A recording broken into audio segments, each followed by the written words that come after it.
በመቅደስ መጀመሪያ ገብቶ በታትኖባቸው እነዛ ያደረጉትን ከዛ በኋላ ወደ ቢታንያ ነው የወጣው። ልብ አድርጊ። ገብቶሻል? ግልጽ ነው ጊዜው አካሄዱ ግልጽ ነው። አዎ ግልጽ ነው። በጣም በጣም በጣም የእንትን ልዩነት አለ፣ የአካሄድ ልዩነት በጣም አለ። እንዴ ይሄ እኮ ሲሪየስ ነገር እኮ ነው። እንዴት እንዲህ አይነት ታሪክ ተሳሳተ ማለት እኮ እንዲህ አይነት ታሪክ ተሳሳቱ ማለት እንዲህ አይነት ማለትም መጀመሪያ እንዲያረገ መጀመሪያ እንዲሆነ ይሄ እኮ በጣም ትልቅ ስህተት እኮ ነው። በጣም እንዲህ አይነት ስህተት የሰራ ሰው እንዴት አድርጌ ነው ኢየሱስ ተሰቅሏል ምናምን ተብሎ ልቀበለው የምችለው? በየትኛው መንገድ ልቀበለው እችላለሁ? እና በጣም ከባድ ነው። እስቲ ሳላህ ደግሞ ቀጥልና ኢንሻአላህ የቀረውን እንትን በለላት። እኔ አንድ ጥያቄ ልጠይቃችሁና ከዛ በኋላ ችግር የለም ቀኑ ሙሉ እማራለሁ ማለቴ እውቀቱን ወስዳለሁ ማለት ማላቀውን ነገር ለማወቅ ማለት ነው። እና አንድ ጥያቄ ልጠይቃችሁ ማለቴ በሙስሊሞች በእናንተ ማለት ነው። ለምሳሌ አሁን እኔ ክርስቲያን ነኝ አይደል? እናንተ ደግሞ ሙስሊም ናችሁ። የመጨረሻ ዕለት ማለት ነው ይሄ ያው ማብቂያው የትንሣኤ ዕለት የሚባለው ማለት ነው። ፈጣሪ እናንተ በእስልምናችሁ እንትን ትገባላችሁ፣ ገነት ትገባላችሁ። እስቲ እስላም ስለሆናችሁ ማለት ነው ወይ ሙስሊም ስለሆናችሁ ገነት ትገባል። ነገር ግን ወዴት ነው? ወደ እሳት ነው የምትገቢ ማለት አንድ ክርስቲያን ጓደኛዬ ነው ያለችኝ። ምንም ነገር ሁኚ፣ ምንም ጽድቅም ስሪ ማለት ክርስቲያን ሆነች ጽድቅም ስሪ ግን በፍጹም ገነት አትገቢ ማለችኝ ማለት ነው። ምክንያቱም ሙስሊም ካልሆንሽ ማለት ነው። እና ፈጣሪ አዛኝ ነው ማለት ያው ፈጣሪ አዛኝ ነው። ብዙ ነገር ይባላል። ለምን እና ማለት እናንተ ባጠፋችሁት በጥፋታችሁ ለምን አይቀጣችሁም? አንዴ ደግሞ ምን አለችኝ እስቲል ያንቺን የነሱን ወንጀል ወስዶ አንቺ ላይ ያደርጋል ምናምን ነገር አለችኝ ማለት ነው። እና የእውነት ይሄ እንደዚህ ነው ፈጣሪ ይሄ ነው ፍትሃዊ ማለት ነው ከተባለ ወይም ክርስቲያኖች እንዳለ እንትን ካገቡ ማለት ነው የምር ፈጣሪ ማለት ፍትሃዊ ነው፣ ይሄ ትክክል ነው። እኔ ሳልፈልግ ፈጥሮኝ እኔ ለምንድን ነው እንትንስ የሚከተኝ እሳት ውስጥ ማለት ነው። የምር ይሄ ነገር ያለ እንትን ካለ አስረዱኝ። እሺ ሳላህ ትመልሳለህ? ትቀጥላለህ? ቀጥልሽ። ያ መልሳለሁ። አምላክ ከፈጠረኝ በኋላ ለምንድን ነው ገሃነም የሚያስገባኝ ለሚለው አምላክ አይደለም ገሃነም የሚያስገባሽ ያንቺ እምነትና ያንቺ ስራ እንጂ። ኦኬ። ነገር ግን አላህ Subhanahu Wa Ta'ala ሁላችንም ወደዚህ ምድር ሲያመጣን እኩል እድል ነበር የሰጠን ለሁላችንም። አንዱን ከአንዱ አላስበለጠም። ሳላን ካንቺ አላስበለጠም፣ አንቺን ደግሞ ከጃብር አላስበለጠም። እኩል የሆነ እድልን ሰጥቶናል። ምዕራፍ 30 ቁጥር 30 ላይ ፈአቂም ወጅሀከ ሊዲን ሐኒፈን ፊጥረተላሂ ለቲ ፈጠረ الناس عليها ይላል። ያቺን ሃይማኖት ሁላችሁም ያዟት። ያ ሃይማኖት እኔ ሁላችሁንም እኩል አድርጌ የፈጠርኩበት መንገድ ነው አለ። ስለዚህ ሁላችንም እኩል አድርጎ ነው የፈጠረን፣ ሙስሊም አድርጎ ነው የፈጠረን። ነገር ግን ከጊዜ በኋላ እኛ የወላጆቻችንን እምነት ተከተላለን። የተለያየ ሙስሊም በምን ቀን ነው? በመጀመሪያ ክርስቲያን ነበረ። አንድ አትረብሻ። ጥያቄ ካለ እናስተናግዳለን። ጥያቄ ይሄን ከዛ ውጪ ታልቃ መግባት አችልም። ኦኬ። እያንዳንዱ የሰው ልጅ ጀነትንም ሆነ ጀሃነምን እንዲመርጥ ጌታ አምላካችን አድርጎታል። ኦኬ። ነፃ ምርጫ ሰጥቶናል። ፍሪ ዊል የሚባል ነገር አለ በእስልምናችን። ይሄንን ፍሪ ዊል ለኛ ነው የሰጠው እንጂ እሱ በእኛ ላይ አይደለም የጫነው። ማንንም አስገድዶ ወደ ጀነት አያስገባም። አላህ Subhanahu Wa Ta'ala በመጀመሪያ ክርስቲያን ነው የነበረ። ሙስሊም የመጣው ታውቃለህ። በመጀመሪያ ክርስቲያን ነው የነበረ። በነገራችን ላይ ስምህ ይገልጻል። ኦርቶዶክስ ስምህን እንዲገልጽ አታድርግ እንጂ ፕሊዝ። ጥያቄ አጠይቅ አልተባልክም። ሰው ሲያወራ ማዳመጥ አለብህ። ኦኬ። እንደዚህ አታርጉ ፕሊዝ። መልሱትና ሚዩት አድርጎ የሚቀመጥ ከሆነ መጨረሻ ላይ ይጠይቅ፣ ችግር የለውም። ስለዚህ አላህ ከፈጠረን በኋላ ነፃ ምርጫ ሰጥቶናል። ቁርአን ላይ ምን ይላል መሰለሽ ፋኒ? እንደዚህ ይላል ሱረቱል ከህፍ ላይ ምዕራፍ 18 ቁጥር 29 ላይ እውነትም ከጌታችሁ ነው ይላል። እውነት ከጌታችሁ ነው። ኦኬ። ያሸም ሰው ይመን አለ። ይሄው ያሸም ሰው ይመን ያሸም ሰው ይካድ አለ። ስለዚህ ነፃ ምርጫ ሰጥቶናል። ምን የማድረግ ያሸ ሰው ሲባል የፈለገ ሰው ይመን፣ ያሸ ሰው ደግሞ ይካድ አለ። ግን ለሁለቱም ውጤት አላቸው አለ። ምን አለ? እኛ ለበደለኞች አጥሯ በእነሱ የከበበ የሆነችውን እሳት አዘጋጅተናል አለ። ነገር ግን አንድ ሰው እሳት እንደተዘጋጀለት እያወቀ በዚህ መንገድ የምትሄድ ከሆነ ክህደት ወደ ጀሃነም ትገባለህ እየተባለ በዚህ መንገድ ከሄድክ ደግሞ ጀነት ትገባለህ እየተባለ ነፃ ምርጫ ተሰጥቷል ተብሎ ገሃነም ከገባ አምላክ አይደለም ገሃነም ያስገባው የሱ ነፃ ምርጫና የሱ ፍላጎት እንጂ። ምክንያቱም አስቀድሞ ነግሮታል። አስቀድሞ ካልነገረው አይቀጣውም። መልእክት ካልደረሰሽ አትቀጪም። ይሄ መልእክት አሁን እየሰማሽ ያለሽው መልእክት እነዚህና አመኑ ወአሚሉ ሷሊሃት ለሁም ጀናት፣ እነዛ ያመኑ መልካም የሰሩ ጀነት ይገባሉ ተብሎ እየተነገረሽ ነው። አልፈልግም ካልሽ በኋላ የካዱ ሰዎች ደግሞ ወደ ገሃነም ይገባሉ እየተባለ ይሄንን መልእክት ሰምተሽ ምትጂ ከሆነ አምላክ ሳይሆን ገሃነም ያስገባሽ ያንቺ እምነትና ያንቺ ነፃ ምርጫ ነው። ስለዚህ አምላክ ፍትሃዊ ስለሆነ እኩል አድርጎ ፈጠረን። ሁላችንም አበላልጦ አይደለም የፈጠረን። ነፃ ምርጫችን ግን ለያይቶናል። ለአምላክ ታዛዥ መሆናችን ለያይቶናል።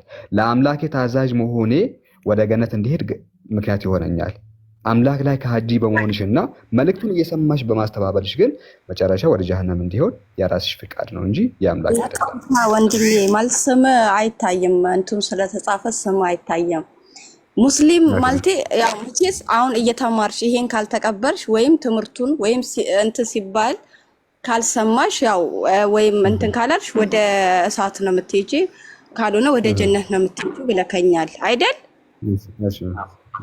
ግድ ማለት በቃ ሙስሊም ካልሆንኩኝ ወደ እሳት ነው የምገባው ማለት ይሄ ቀጥታ የሆነ ነገር ነው። እንደዛ ነው እያልከኛለህ። ሁለተኛ ነገር ነው። አንድ ሰው ሙስሊም ካልሆነ መጨረሻው ገሃነም ነው በግልጽ እኮ። ለምን ማለት ለምንድን ነው ገሃነም ግዴታ ሙስሊም ካሉሽ ገሃነም ነው የምትገቢ? ምክንያቱም ጽድቁ ቆይ ልንገርሽ ቆይ ምክንያቱም ገነት የሚያስገባው ብቸኛው መንገድ እስልምና ስለሆነ አምላክ ለሰው ልጆች የፈጠረው አምላክ ለሰው ልጆች ያደረገው ብቸኛው መንገድ ቁርአን ላይ ምን ብሎ ይናገራል? እሱ ላሳይሽና ከዛ በኋላ ለምን እንደዛ እንደሆነ እነግርሻለሁ። ቁርአን ምንድነው የሚለው? በጣም ብዙ ቦታ ላይ በምዕራፍ 3 ከቁጥር 119ኛው ጀምሮ ኢነ ዲነ ኢንደላሂ ኢስላም ይላል። ምንድነው? አላህ ዘንድ የተወደደው ሃይማኖት እስላም ብቻ ነው ይላል። ለሰው ልጆች ያደረገው የሰው ልጆች ይከተሉት ዘንድ ያስቀመጠው ብቸኛው መንገድ እስልምና ስለሆነ ኦኬ እስልምና ስለሆነ ሌላ መንገድ ገነት ላይ ያስገባ አይችልም። አንድ ሃይማኖት ነው ያለው እውነተኛ የሆነ ሃይማኖት 4000 እና 5000 ሊሆን ይችላል። ነገር ግን አምላክ ለሰው ልጆች ያደረገው ብቸኛው መንገድ እስልምና ስለሆነ ከእስልምና ውጪ ያለው መንገድ ሁሉ ወደ ገሃነም ነው የሚወስደው። ጽድቅ ልትሰሪ ትችላለሽ። አንቺ ጽድቅሽን አምላክ በዚህ ምድር ላይ ያለሽ ይገብልሻል፣ ምንም ችግር የለውም። ያንቺ መልካም ስራ አምላክ በዚህ ምድር ላይ ያለሽ እንደ አያጠፋብሽም። ያንን መልካም ስራሽን እዚህ ይከፍልሻል። ነገር ግን ያ ያንቺ ጽድቅ ተሻግሮ ገነት ሊያስገባሽ አይችልም። ምክንያቱም በአምላክ ክለሻልና በአምላክ የካደ ሰው መጨረሻው ገሃነም እንጂ ገነት አይሆንም ነው። ኦኬ ይሄን ይመስላል። ፋኒ የምጨምረው ነገር አለ ብሮ? አይ በቃ ዋናው የአንድ አምላክ አስተምህሮ የሚለው ነገር ስለሆነ የነቢያትን አስተምህሮ በመጀመሪያ እስልምና ማለት ምንድነው የሚለው እስልምና ማለት አልኢስላሙ ሊላህ ቢተውሂድ ወልንቅያዱ ለሁ ማለት ነው። ለሱ እስልምና ማለት ሲጀመር ለአንዱ አምላክ ለብቸኛው አምላክ ራስን ማስገዛት ነው። በቃ እጅ ሰጥቻለሁ ማለት ነው። እስከሱ ውጪ ሌላ የሚመለክ አምላክ የለም ብሎ መቀበል ነው። ስለዚህ ይህንን ብቸኛውን አምላክ ደግሞ አልቀበልም ማለት ጀሃነም ያስገባል። ለሱ ብቸኝነት እሺ ታዛዥ ነኝ ብሎ መናገር ነው። ከዛ ደግሞ የላከውን ነቢያቶች መቀበል ነው። ኦኬ እሺ ብዬ አሁን እናንተ ያላችሁኝ ነገር ልቀበልና ማለት ነው። አሁን እኛ ከክርስቲያን እናትና አባት ተወልደን ማለት ነው ቢያንስ አሁን ገጠር ውስጥ ምናምን ነገር እስቲል ይሄን ነገር ማያውቁት ብዙ ማህበረሰብ አለ። ገብቶሃል? በፕሮቴስታንትም ይሁን በክርስትናውም ቢሆን ማለት ነው ይሄን ነገር እስልምና ምን እንደሆነ የማያውቅ ሰው አለ። እሺ አላህ በቁርአን ላይ በምዕራፍ 15 ቁጥር 17 ላይ ወማ ኩና ሙዐዚቢና ሐታ ነብዐተ ረሱላ ቁርአን ቀደም ተናግሮት ነበር። ሳላህ በደንብ ምናልባት ስላላየሽው ነው እንጂ መልእክተኛን እስከምልክ የምቀጣ አይደለሁም ብሏል አላህ። በምንም ተአምር አላህ ፍትሃዊ ነው። በየትኛውም አይነት ሁኔታ ላይ አላህ ምን አለ በቁርአን ላይ ሲናገር ኢነላህ ላ የዝሊሙ ሚስቃለ ዘራ አላህ የብናኝ ያክል እንኳን ሰዎችን አይበድልም። ማንንም የሚበድል ጌታ አይደለም። ከዛ ምን ያደርጋል? ለአን ተቁሉ ማ ጃአና ሚን በሺር ወላ ነዚር አለ። መልእክተኛ አልመጣልንም ብላችሁ እንዳትወቅሱኝ የዛለት ፈቀድ ጃአኩም በሺር ወነዚር አለ። በእርግጥም አስጠንቃቂና አስፈራሪ መልእክተኛ ላኩላችሁ፣ የመጨረሻውን ቀን የሚያስፈራሩ መልእክተኞችን ማለት ነው። ስለዚህ እነዚህ መልእክተኞች ደግሞ አላህ ሲናገር በሱረቱል በምዕራፍ 16 ቁጥር 36 ላይ ወለቀድ በዐስና ፊ ኩሊ ኡመቲን ረሱላ በእርግጥም በህዝቡ ሁሉ ላይ መልእክተኛ ልኬያለሁ አለ። የተላኩበት ምክንያት ደግሞ አን ይዕቡዱላህ ወጅተኒቡ ጣጉት። ይኸው ዓላማውና ዋናው አስተምህሮቱ ነበር። የተላኩበት መልእክት አላህን በብቸኝነት ተገዙ፣ ጣዖታትን ራቁ የሚል ነበር። ስለዚህ ይህንን አስተምህሮ በእርግጥም ያልደረሰው ከሆነ አላህ በቁርአኑ ላይ እንደተናገረው ወማ ኩና ሙዐዚቢና ሐታ ነብዐሰ ረሱላ መልእክተኛን እስከምንልክ ድረስ የምንቀጣ አይደለንም ማለት። መልእክቱ ከደረሰው አንድ ሰው አላህ የፈጠረበት አንድ ትልቅና ዋና ዓላማ አለው። በየትኛውም አይነት እምነት ላይ የሌለው ብቸኛ እስልምና ላይ ብቻ የሚገኝ አንድ ፖይንት አለ። እሱም ምንድነው? አላህ ምን አለ? ወማ ኸለቅቱል ጂነ ወልኢንሰ ኢላ ሊያዕቡዱን የሰውን ልጅም ይሁን አጋንንትን እኔን ሊገዙኝ እንጂ አልፈጠርኳቸውም ማለት። ስለዚህ የተፈጠርንበት ምክንያት ይሄ ከሆነ ምክንያቱ ደግሞ አላህ በቁርአን ላይ ሲነግረን ደግሞ በምዕራፍ 67 ቁጥር 2 ላይ አለዚ ኸለቀል መውተ ወልሐያት ሊየብልወኩም አዩኩም አሕሰኑ ዐመላ ያ ሞትንና ህይወትን የፈጠረው አምላክ አላህ ሱብሓነሁ ወተዓላ የትኞቻችሁ መልካም ሰሪዎች እንደሆናችሁ ሊሞክራችሁ ነው አለ። ስለዚህ ለሙከራ ነው የመጣ ነው። ይሄ ሙከራችን ደግሞ ከተሳካ ሁለት ነገር አሉ ማለት ነው። ልብ አድርግ፣ ወይ የጀነት ነው ወይ የጀሃነም ነው። ጀነት የተፈጠረችው መልካም የሰሩ ሰዎች እንዲገቡባት ነው። ጀሃነም የሚገቡት ደግሞ አላህን ሳያምኑ መጥፎም ነገር የሰሩ ሰዎች ጀሃነም ይገባሉ። ተግባባን? ስለዚህ አላህ ሱብሓነሁ ወተዓላ ምንድነው? ፍትሃዊ ነው። በራሳችን ምርጫ ልክ ቀደም እንዳለው ፈመን ሻአ ፈልዩእሚን ወመን ሻአ ፈልየክፉር በሱረቱል ካፍ ምዕራፍ 18 ቁጥር 29 ላይ ማለት ነው። የፈለገ ሰው ይመን የፈለገ ሰው ይካድ ብሎ አላህ ነፃ ምርጫውን ሰጥቶናል። ግን ኢና አዕተድና ሊዛሊሚነ ናራ እኛ ግን ለበዳዮች የጀሃነም እሳትን አዘጋጅቼላቸዋል። ለነዛስ አላህን ለፈሩ ሰዎች ምን አዘጋጀላቸው? ጀነትን አዘጋጀላቸው ማለት ነው። ተግባል ነብያችን ሰለላሁ ዐለይሂ ወሰለም ምን አሉ? አላህ በሐዲስ አልቁድስ ላይ ሲናገር አዕደቱ ሊዒባዲ አልሳሊሒን ለነዛ ለባሪያዎቼ ለመልካም ባሪያዎቼ አዘጋጀውላቸው አሉ አላህ። ምን ማላ አይኑ ረአት አይን ያላየችውን አንድም ቀን አይን ያላየችውን ጸጋ፣ ወላ ኡዙኑን ሰሚዐት ጆሮ አንድም ቀን ሰምቶት የማያውቀውን ጸጋ፣ ወላ ኸጠረ ዐላ ቀልቢ በሸር በሰዎች ልብ ላይ አንድም ቀን ውል ብሎ የማያውቅን ጸጋ አላህ አዘጋጅቶላቸዋል። ስለዚህ ይሄ መልካም ነገራቸው ይገባቸዋል። ምን አለ አላህ? ጀዛአን ዊፋቃ በእርግጥም የሚገባቸውን የሆነ ምንዳን ነው የሚያገኙት አለ ቂያ ማለት። ተግባባን? ሁሉም ነገር በሂሳብ ነው። ሁሉም ነገር ማለት ነው። ኩሉ ነፍሲን ቢማ ከሰበት ረሂና እያንዳንዷ ነፍስ በሰራችው ነገር ተጠያቂ ነች አለ። ለዚህ ሁሉ ነገር ግን የመጀመሪያው ነገር በአንዱና በብቸኛው አምላክ በማይሞተው ምንጊዜም ሕያው በሆነው ረዳት በማያስፈልገው ጌታ በሱ ማመን ይጠበቅብናል ማለት ነው። ሲቀጥል ደግሞ በምን ማመን ይጠበቅብናል? በአላህ መልእክተኞች ማመን ይጠበቅብናል፣ በሱ በላካቸው። ከዛ ደግሞ ከዛ በመጽሐፍቶች ማመን ይጠበቅብናል፣ በመላካቸው ማለት ነው፣ በመውረዳቸው ከአላህ ዘንድ መሆናቸው ማለት ነው። ከዛ ደግሞ በምን ልናምን ይገባል? አላህ ሱብሓነሁ ወተዓላ በወሰናቸው ውሳኔዎችን በእያንዳንዱ ውሳኔዎች ልናምን ይገባል። ስለዚህ በዋነኝነት ምንድነው ሁሉም ሰው በሰራው ስራ እንጂ አላህ አስገድዶት አይደለም። ተግባባን? ስለዚህ አሁን ለምሳሌ አንቺ መልእክት ደርሶሻል ዛሬ። ይሄው አላህ በእኛ አማካኝነት ለአንቺ መልእክት ይሄው 1200 ሰዎች አሉ። 1200 ሰዎቹም ዛሬ የአላህን አስተምህሮ ሰምተዋል ምን እንደሆነ። ስለዚህ ከሰሙ በኋላ ደግሞ ቀደምን እንዳለ አንተቁሉ ማ ጃአና ሚን በሺሪን ወላ ነዚር ቢማዕና አላ ተቁሉ ማለት ነው። እንዳትሉ ምን እንዳትሉ መልእክተኛ አስፈራሪና አስጠንቃቂ መልእክተኛ አልመጣልኝም እንዳትሉ ፈቀድ ጃአኩም በሺር ወነዚር በእርግጥም አስፈራሪና አስጠንቃቂ መልእክተኛ መጥቶላችሁ ነበር ይላችኋል። ስለዚህ ጀሃነም በመግባቱ የዛን ቀን ማንም ራሱን እንጂ ሌላንም የሚወቅስ የለም ማለት ነው። ግልጽ ነው። ስለዚህ ያን ያለው ነገር ፋንዬ፣ በጣም ይቅርታ አስረዘምኩብሽ። አረ ችግር የለውም ያዳመጥኩኝ ነው። እሺ አይ እሱን ልጠይቅ ብዬ ነው። አመሰግናለሁ። ሳላህ አሁን መቀጠል ትችላለህ ኢንሻአላህ። እሺ እሺ። ኦርቶዶክስ የምትለው ልጅ ኦኬ፣ ወደ ፖይንታችን እንመለሳለን። እንግዲህ ራሳችን ባይብል ይጋጫል። እሺ አንድ ጥያቄ አለ። ሌላ ሰው ስተናገር ሳላህ በርዕስ አለን። ለፋኒ ነው ርዕስ። ጥያቄ አለኝ አለ። ችግር የለም፣ ጥያቄን እናስተናግዳለን። ኦርቶዶክስ አንዴ አላህ ማለት ጥያቄን እናስተናግዳለን። ነገር ግን ቤቱ ርዕስ አለው። መጽሐፍ ቅዱስ ይጋጫል፣ የሚጋጭ ነገር ደግሞ እንዴት ከአምላክ ሊሆን ይችላል የሚል ነው። በዚህ ዙሪያ ልታወራ ፈቃደኛ ነህ? የቤቱ ርዕስ ስለሆነ አንድ ጥያቄ አለኝ ማለት የተናገረ ጠይቃለህ። ጥያቄን አንዴ ጥያቄን እኮ እናስተናግዳለን። ነገር ግን ርዕሳችን ጥያቄ ሳትቀበል በኋላ ሳላህ ካልተመቸው በቃ ሌላ ሰው ይልቀቅ፣ ቦታ ይልቀቅ። በቃ እዚህ ይቀመጥ። በኋላ ምንም መለመን አያስፈልግም።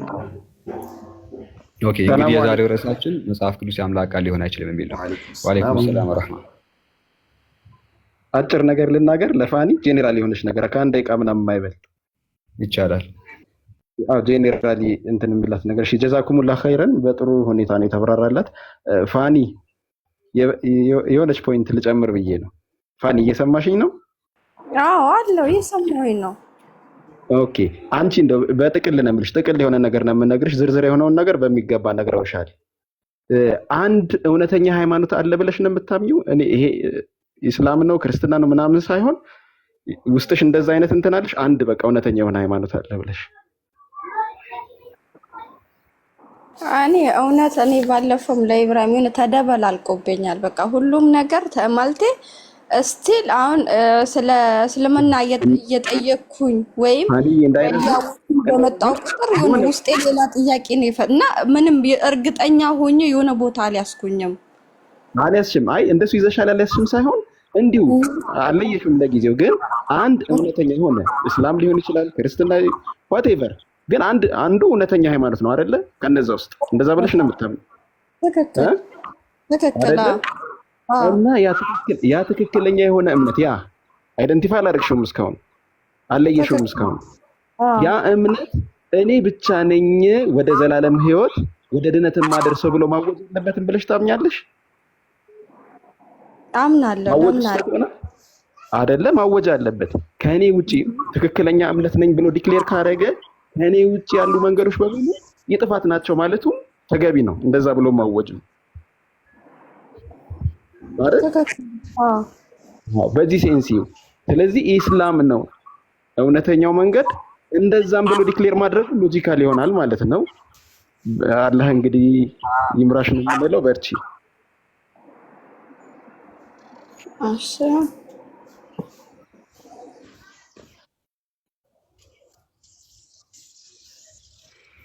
እሺ ኢብሮ ወይ ሳላህ ቀጥል።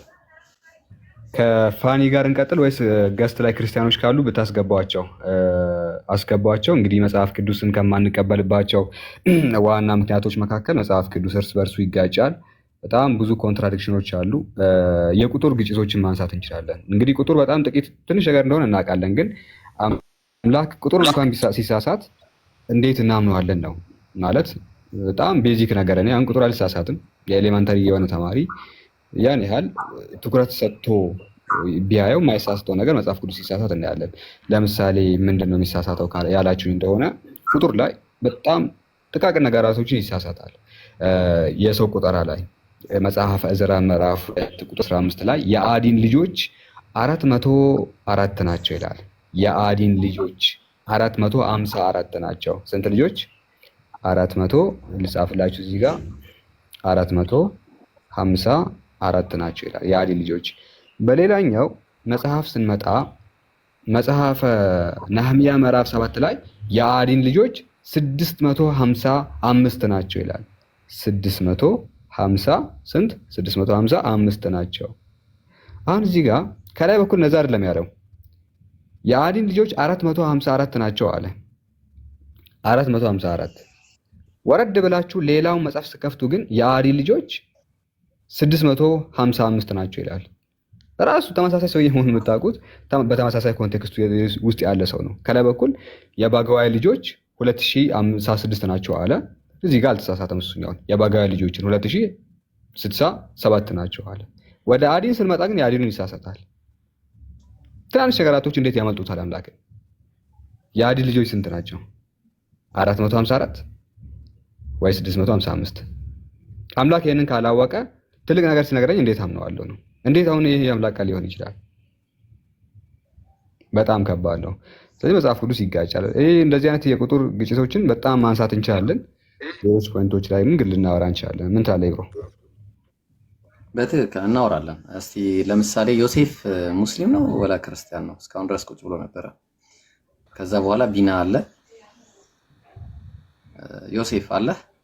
እኔ አለው። እኔ እስላም ላይ ጥያቄ ነበረኝ።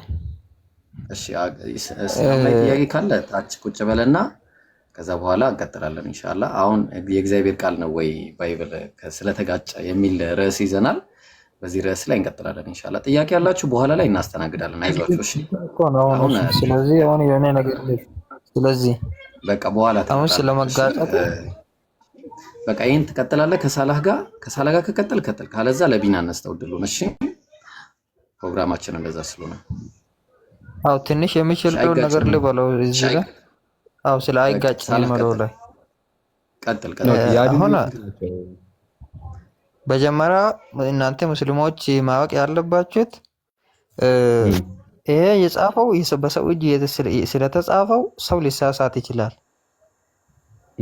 ሰው ሆነ የማይሳሳት የለም። ስለዚህ አሁን ስህተትን ማረም እንጂ ስህተትን ማረም አለብን እንጂ ይጋጫል ማለት የለብንም። ስለዚህ አሁን ከሁለቱ አንድማ ትክክል ይሆናል። ለምሳሌ ሁለት ቦታ የተለያየ ቁጥር ነው አልክ። ስለዚህ ማስተካከል ነው እንጂ ለምሳሌ አሁን አንተ ማን እንደጻፈ ራሱ አሁን አይታወቅም ከስልክ ላይ እያስረዳ ስለሆነ ማለት ነው። ስለዚህ አሁን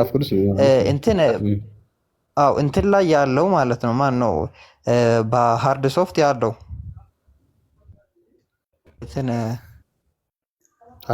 ሃርድ ኮፒ ቤተክርስቲያን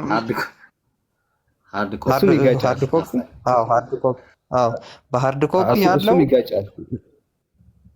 አሁን እሱማ አይጋጭም። አንዴው ለምሳሌ ሰው ልታሳየን ትችላለህ?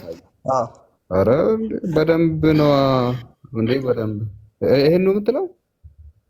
ከዚህ ላይ ያሳየኝ። አሁን ኢብሮ ያሳየኝ። ይሄ አይደል የሚጋጨው?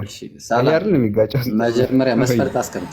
ከተጋጨስ መስፈርት አስቀምጥ። ከተጋጨ አሁን እኔ በራሴ እጅ ከፍቼ አሁን እኔ ያለሁበት ቦታ መጽሐፍ ቅዱስ በእጄ አልያዝኩም። እኔ ያለሁበት ቦታ ሂጄ ካላነበብኩ ድረስ ማመን የለብኝማ። ይሄው እናስነብብሃልና እኛ እሺ አስነብበው። ካሜራ ዙርና አሳየው። የትኛው እትም ነው ያለህ? የትኛውን እትም ይፈልጋል? እኔ ያለኝ እንደ አሁን ኢብራሂም ያሳየው ነው። እሱ ኦርቶዶክስ ነህ? እሺ መጽሐፈ እዝራ ነው ሳላ ካላስተካከሉት እዝራ 2ን ክፈትልኝ። እሺ ሰላም ብያለሁ ሁላችሁም። ሰላም። እስቲ ቆይ አንዴ ሚውት አድርገና አዳምጥ፣ ከዛ ወደ አንተ እመጣላለሁ። እዝራ 2ን ቀጥል። እስከዛ ከሱ ጋር ቀጥል። ሳላ ከሱ ጋር እኔ ለዮሴፍ እንትን ልፈልግለት ላውጣና ማለት ነው። እሺ እንደዛ ይሻላል። ቁጥሩ ንገረኛ እንዴ። እዝራ 2:15 እዝራ 2:15 እሺ አንተ ከሱ ጋር ቀጥል። እዝራ 2:15 ልጻፈው። 2:15 እና ነህምያ 7:20 2:15 ነህምያ ስንት? 7:20 በቃ አንተ ከዛኛው ጋር ቀጥል። ኒዮ እንዴት ነህ? ከሚቀድም ታዲያ ሰላም ነው? እንዴት ነው? አለን። እንግዲህ መጽሐፍ ቅዱስ ይጋጫል ነው ርዕሳችን፣ አይጋጭም እያልክ ነው አይደል አንተ?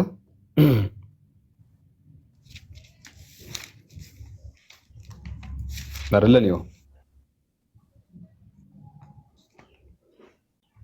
ኒዮ ማይክን አንሳ። መጽሐፍ ቅዱስ አይጋጭም በሚለው ነው ተጋጭቶ የምስማማው። ኦኬ እሺ። መጽሐፈ ዕዝራ ምዕራፍ 2 ቁጥር 7 ምንድን ነው የሚለው?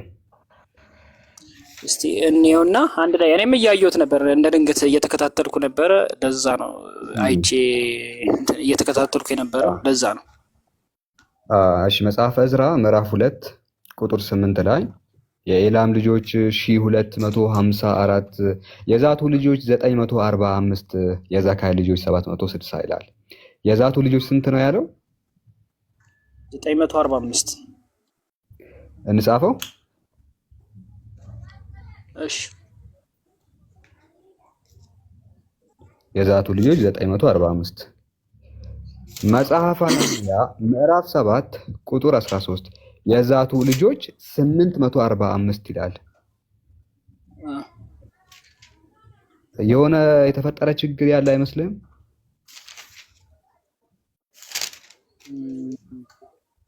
እስቲ ዝም ብለን ተከትለን ማለት እዛ ቦታ ቁጥሩ ላይ ያለውን ዋናው ኮንሴፕቱን ማነው ዋናው ሜን ፖይንቱን ብናወራበት ብዬ ነው። አሁን የቁጥሩን ሳይሆን ሜን ፖይንቱን አልተጋጩም። የሆነ የተጋጨ ነገር የለም። ቱ ቢ ኦነስት እውነት ለመናገር እስቲ 945 እና እስቲ ቆይ ከፍ አድርጎ እስቲ 945 የሚለው ላይ ታሳይ መጀመሪያ። የዛቱ ልጆች 945 አለ። የዘካይ ልጆች 760 አለ። የዛቱ ልጆች 845 ይላል። የዘካይን አልተሳሳተም። እዚህ ጋር የዛቱ ልጆችን ሂሳብ ትክክል ነው ያስቀመጠው ወይ? አይደለም። እውነቱን ስናወራ አይደለም ሂሳቡ። አልተጋጩም። ትክክል አይደለም ቁጥሩ ነው። አልተጋጩም ወይ ነው? ተጋጭቷል። እሱን ያልኩ እንደዚህ ያለውን ስታወራ እንደዚህ ይጋጫል። ግን ለምንድን ነው የተጋጨው? የአምላክ ቃል ከሆነ አምላክ በነገራችን ላይ ፐርፌክት ነው። ቁጥር ላይ ሁሉም ነገር ላይ ፐርፌክት ነው እና እንደዚህ ተለያይቶ አያወራም። አምላክ የተለያየ ነገር አይናገርም። ስለዚህ የሆነ ችግር እንዳለበት አልተረዳህም መጽሐፉ? እንደዛ ከሆነ ምን አለ መሰለህ ወንድሜ፣ አሁን የያዝከው አፕሊኬሽን ነው። አፕሊኬሽን ላይ ከሆነ የሆነ ቦታ ላይ ይዘለላል፣ የሆነ ቦታ ላይ ቁጥሮች፣ ጽሁፎች እንትን ይላሉ። ቆይ አንዴ እዚህ ላይ አለ መጽሐፉ ላይ ሃርድ ኮፒ ላይ ግን አለ። እሱ ላይ ሃርድ ኮፒ ላይ አለ። እሱ ላይም አለ። በቃ እንደዛ ከሆነ ሃርድ ኮፒ ላይ ማሳየኝና ልመንልህ። እኔ አሁን ምን አለ መሰለህ፣ አሁን ስህተት ካለ እኔ አሁን ኦርቶዶክስ እምነት ተከታይ ነኝ። መጽሐፍ ቅዱስ ላይ ወይም ደግሞ አስተምሮ ላይ ስህተት ካለ አዎ ብዬ ነው የምቀበለው። ለምን? በማስረጃና በመረጃ በደንብ አድርጌ ነው የማምነው። ለምን መሰለህ፣ ያለንበት ዘመንም ደግሞ ታውቃለህ፣ ማስረጃ በሚለው ስለምንተማመን አላምንም ማለት ያ የራስ ፍቃድ ነው። ግን ደግሞ በማስረጃ ከሆነ እኔ አምናለሁ፣ ችግር የለም። በዚህ ችግር የለም። መጀመሪያው ቁጥሩ ስንት ነው? ይቅርታ ዕዝራ 2:7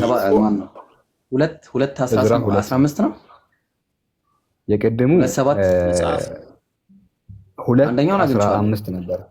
2:15 የአዲን ልጆች 2:15 እና 7:20 የአዲን ልጆች አገኘሁት። እሺ ያኛው ስንት ይላል? የአዲን ልጆች 454 ናቸው ይላል። አንተ ጋር 454 ይላል። እሺ ይሄን አግኝቼዋለሁ። አሁን ነህምያ ጋር ስትሄድ ደግሞ ምዕራፍ 7 ቁጥር 20 ላይ የአዲን ልጆች 655 ናቸው ይላል። እዛ ጋር እንደዚህ ነው የሚጋጨው። ሃርድ ኮፒ ላይ ችግሩ፣ ሃርድ ኮፒ ላይ ቶሎ አይወጣልህም መጽሐፍ። እንደዚህ ማገላበጥ አለብህ እንጂ ተመሳሳይ ነገር ነው የተቀመጠው። አንድ ፊደል ልክ ነህ። ሃርድ ኮፒ ላይ ልክ ነህ። ንገረኝና እኔ ጽፌው ችግር የለውም አነበዋለሁ። ለምን እዚህም መጽሐፍ ቅዱስ ላይ የአዲን ነው የሚለው መጽሐፈ ነህምያ የአዲን ልጆች ስንት? 655 አዎ አገኘሁት። በቃ ሊትራሊ ተጋጭቷል። እናሳየው አንዴ አዙረን ካሜራውን። ኢብሮ ችግር የለውም። አንተ እኛ እያወራን አንተ ታወጣዋለህ። ችግር የለውም ኢብሮ። አንዴ ማየት አለበት ግዴታ ስለሆነ ይሄውና፣ ይሄን አይደል የፈለከው? እንደዚህ ይላል። በደንብ ወደዚህ ያዝ። የዛቱ ልጆች ከላይ በኩል በደንብ አንዴ ከሆነ ካሜራን ግን ጥረገው ኢብሮ። ካሜራው ሳይሆን እንትኑ ራቀ ታውቃለህ። ቆይ አንዴ ላቀርበው ወደዛ። ካሜራውም እውነትህን ነው ትንሽ ይፈልጋል። እሺ ቆይ ጥራት የለውም ግን አሪፍ ነው። ለጥረቅ ቆይ። እሺ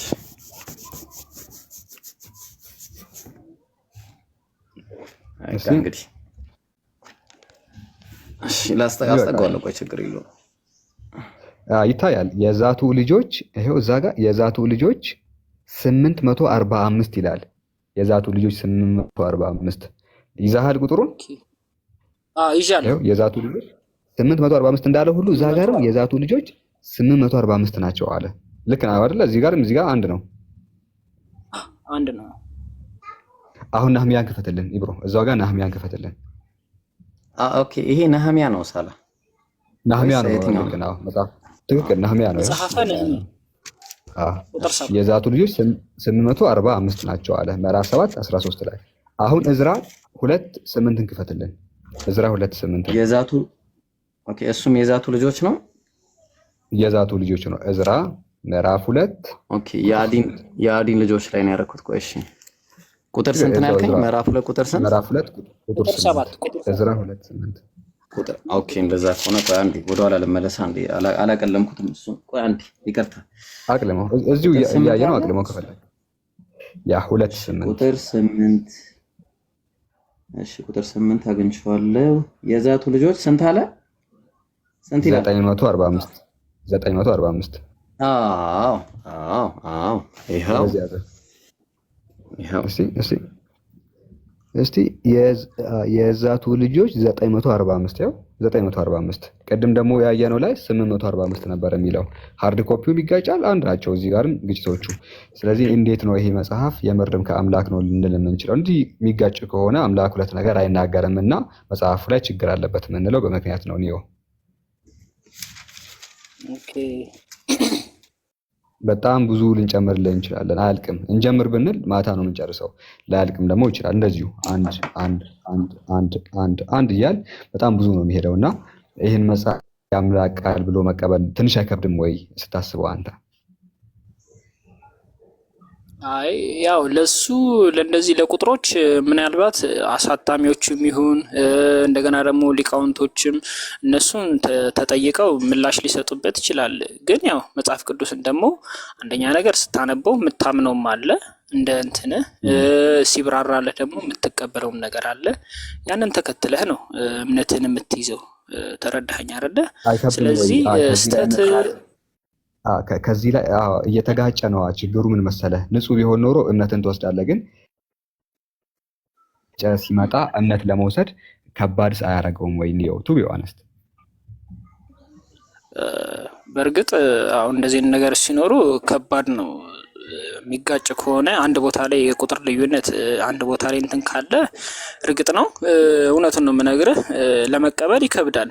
ግን ደግሞ ለዛ ደግሞ ምላሽ መጠየቅ ደግሞ ያለብን ከሚያውቁ ሰዎች ከትላልቅ ሰዎች ቢሆን ደግሞ ምላሹን ከዛ ላይ እናገኛለን። መልስ ከሌለ ግን ያው ያለን አማራጭ እንግዲህ ትክክለኛ ወደ ሆነው መንገድ መሄድ ነው ማለት ነው። በዛ አምናለሁ።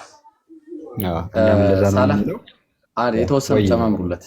ኢምራንም አንተም እኔም ኢንሻአላህ እንጨምራለን። ጨመርመር አድርጉት። ኢምራን ሰላም ይበለን እስኪ መጀመሪያ። ወአለይኩም ሰላም ወራህመቱላሂ ወበረካቱ።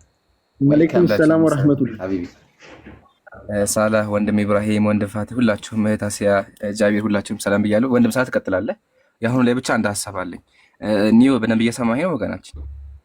እየሰማሁህ ነው ኢምራን። ኦኬ የአሁኑን ግጭት አንተ እያለፍክ ያለው ማለት ነው? አይ ቁጥር ብቻ ነው ምናምን እያልክ ነው እያለፍክ ያለው። ግን ሀሳቡ ገብቶሃል? መጀመሪያ ወገኔ ስለምን እየተወራ እንደሆነ እግዚአብሔር ስለምን እያወራ እንደሆነ ገብቶሃል? ኮንቴክስቱ ስለሱ በእርግጥ እንትን አላለኝም። በመሀል ስለገባሁኝ አልተረዳሁኝም። ልጠይቅ ነበረ ግን ያው የቁጥሩን ብቻ ስላሳዩኝ በዛ ነው። አይ ቁጥር ብቻ ያለው ሀሳቡን እንዳስረዳህ። ይሄ ሀሳብ ባይዘቤ መጽሐፍ ቅዱስን ብቻ ሳይሆን እግዚአብሔርም ትክክለኛ አያደርገውም። ወይም ደግሞ እግዚአብሔር ችግር አለበት ለቃሉ ይቅርታ ልንል እንችላለን። ለምን ከተባለ በራዘ አውዱን ስንመለከተው እስራኤል ህዝቦች አሉ። እስራኤል ህዝቦች የእግዚአብሔር ህዝቦች ናቸው። እስራኤል የሚባል ህዝብ ነበር፣ ማህበረሰብ ነበረ። ያ ማህበረሰብ ይማረካል፣ ባቢሎኖች ይማርኳቸዋል። ከተማረኳቸው በኋላ ወደ አገራቸው የተመለሱ እግዚአብሔር ድጋሚ መለሳቸው ወደ አገራቸው። አሁን እዚህ ጋር ጸሐፊ እያስቀመጠ ያለው መሰለህ ወደ እስራኤል የተመለሱ ሰዎች ናቸው፣ ወደ እስራኤል ወደ አገራቸው የተመለሱ ሰዎች ማለት ነው። ኦኬ ግን ሲቆጥር እግዚአብሔር በትክክል አልቆጠራቸው። ኦኬ ስለዚህ እግዚአብሔር ህዝቦቹን በትክክል አያውቅም ማለት ነው። ምሳሌ የኔ አምላክ የሙስሊሞች አምላክ አላህ ሱብሃነሁ ወተዓላ ሁሉን ነገር ያውቃል። ሁላችንም ያውቃል። ቁርአን ምንድን ነው የሚለው? ወማ ተስቁጡ ሚን ወረቀቲን ኢላ ያዕለሙሃ ወላ ሐታ ቅጠል እንኳን ቢሆን አምላካችን ያውቃል። የቅጠልን ብዛት ማለት ነው። ግን ኒዮዬ እግዚአብሔር መጽሐፍ ቅዱስ ስንመለከቱ ህዝቦቹን ራሱ አያውቃቸውም። የህዝቦቹን ቁጥር አያውቅም። አንድ ቦታ ላይ 900 ይላል፣ አንድ ቦታ 800 ይላል። አሁን ይሄ እንዴት ልንቀበለው እንችላለን? ይሄ አሁን ያቀረበልህ ወንድም ሳላህ መጽሐፍ ቅዱስን ብቻ ሳይሆን እግዚአብሔር ራሱ ችግር እንዳለበት ነው የሚያሳየው። ምን ትላለህ ወገናችን? ያሁን ሐሳብ ላይ ከፈለክ አውዱን አሳይ ካለው ካሜራ ከፍቼ ቀጥል። እሺ አውዱን ታሳየኛለህ ኢምራን። አሁን ቁጥሩ ላይ ስተት ቢኖርም ከጸሐፊ ሊሆን ይችላል። ለምን አምላክ ከተባለ አንድ አምላክ የቁጥር ስተት ይኖረዋል፣ ይሳሳታል ምናምን ነገር። ያ ስተት ከሆነ አምላክ ሊሳሳት አይችልም በባህሪው ማለት ነው። ከጸሐፊው ካልሆነ በስተቀር አምላክ ትክክል አይደለም ወይ የተሳሳተ ነው መንገድ ነው ልንለው አንችልም። ምክንያቱም እግዚአብሔር አምላክ የሚሳሳት ቢሆን ኖሮ ከዘመናት በፊት ሊከሰቱ የሚሉ ነገሮችን ቀድሞ አይነግረንም ነበረ። የነገረንም ደግሞ እንዲፈጸሙ በአይናችን አናይም ነበረ። ተረዳኸኝ አይደለ? በዛ ደግሞ ከዘመናት በፊት ሊደረጉ ያሉትን ነገሮች ቀድሞ ከነግሮን ተፈጽሞ ካየን የአምላክን ትክክለኝነት እናያለን። ተናግሮ ግን ያ ነገር ካልተፈጸመ ግን ትክክለኝነቱን እንትን አንልም እና ደግሞ በዚህ ቁንስል ነገር አምላክ ትክክል ነው አይደለም ብሎ እንትን ማለት ተገቢ ነው ብዬ አላስብም። ምናልባት ከጸሐፊው አንጻር እንጂ አምላክ ስተት ሆኖ አይመስለኝም። እና እስቲ ሌሎች ነገሮች ካሉ አሳይኝ። ኦኬ ከመጀመሪያው ሐሳብ ስጀምር እየተናገረ ያለው ይሄ እግዚአብሔር አይደለም ጸሐፊያኖቹ ናቸው የሚል ሐሳብ አንስተሃል። ግን ነው የረሳው ነገር መሰለክ በጸሐፊዎቹ አንደበት የሚናገረው እኮ አምላክ ነው ብራዘር። በጸሐፊዎቹ አንደበት እየተናገረ ያለው አምላክ ነው። ላሳይ ማስረጃ። ምሳሌ መጽሐፍ ተመልከተው። ሃይማኖተ አበው ይታያል አይደለ? እንደዚህ ይላል ስለ ኢየሱስ ሲያወራ ያው በነቢያት አድሮ የሚናገር እርሱ ነው አለ። አየህ፣ በነቢያት አድሮ የሚናገረው ማን ነው?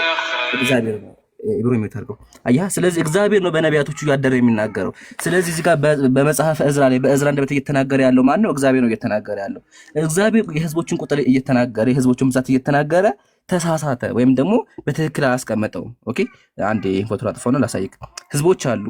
ህዝቦቹ ወደ ሀገራቸው ተመልሰዋል። ወደ ሀገራቸው የተመለሱትን ህዝብ እንኳን በትክክል አያውቅም። እግዚአብሔር የተባረከው ነው ያለው ኒዮዬ። አንደኛ ቦታ ላይ 800 አለ፣ አንደኛ ቦታ ላይ 900 አለ። ይሄን እንዴት ብንቀበለዋለን ነው? አንድ ደግሞ እየተናገረ ያለው እግዚአብሔር እንደሆነ አሳይቻለሁ። ሲቀጥለው እግዚአብሔር ህዝቦቹን ካላወቀ እንዴት ብሎ አምላክ ሊባል ይችላል? መልስልኝና ይበቃል። ኔትወርክ ነው መሰለኝ ተቆራረጠ። ኢምራን እንትን በመሀል ስታክ አድርጎ ነበረ። እሺ ሐሳቡን ሰብሰብ አድርጌ ልንገርህ። መጀመሪያ እየተናገረ ያለው እግዚአብሔር ነው። እሺ ኒዮ በነቢያት እያደረ የሚናገረው ማን ነው? እግዚአብሔር። ማስረጃ አይተህ አይደለ? ቅድም ሳሳይ ወይስ ደግሜ ላሳይ? ደግመህ ብታሳየኝ ካላለፈውክ ወይም ደግሞ ካልሆነ እንዲሁም ያው እጄ ላይ ያለ ያው ሃይማኖተ አበው መጽሐፉ ይታያል አይደለ? ሃይማኖተ አበው ምዕራፍ ፔጁን ልንገር ወይም ደግሞ ፔጅ 40 ላይ ፔጅ 30 ላይ ሶሪ ተመልከት። እንደዚህ ይላል በነቢያት አድሮ የሚናገር እርሱ ነው። በነቢያት እያደረ የሚናገረው ማን ነው? ያው መልስልኝ። አሉ ሳላ ድምጽ ይሰማል? ትሰማለህ? ገብቶሃል? ያ በነቢያት አድሮ የሚናገረው አምላክ ነው እየተባለ ያለው። ያው እዚህ ጋር ተመልከቱ። በዳዊት አድሮ ትንቢት የተናገረ በነቢያት አድሮ ህዝቡን ያስተማረ እርሱ ብቻ ነው አለ። አየህ አይደል ነው? ስለዚህ በነቢያት አንደበት የሚናገረው እግዚአብሔር ከሆነ እግዚአብሔር አሁን መጣ። አሁን ይሰማሃል? እሺ አሁን ከተሰማ እየተናገረ ያለው እግዚአብሔር ነው አይደለ?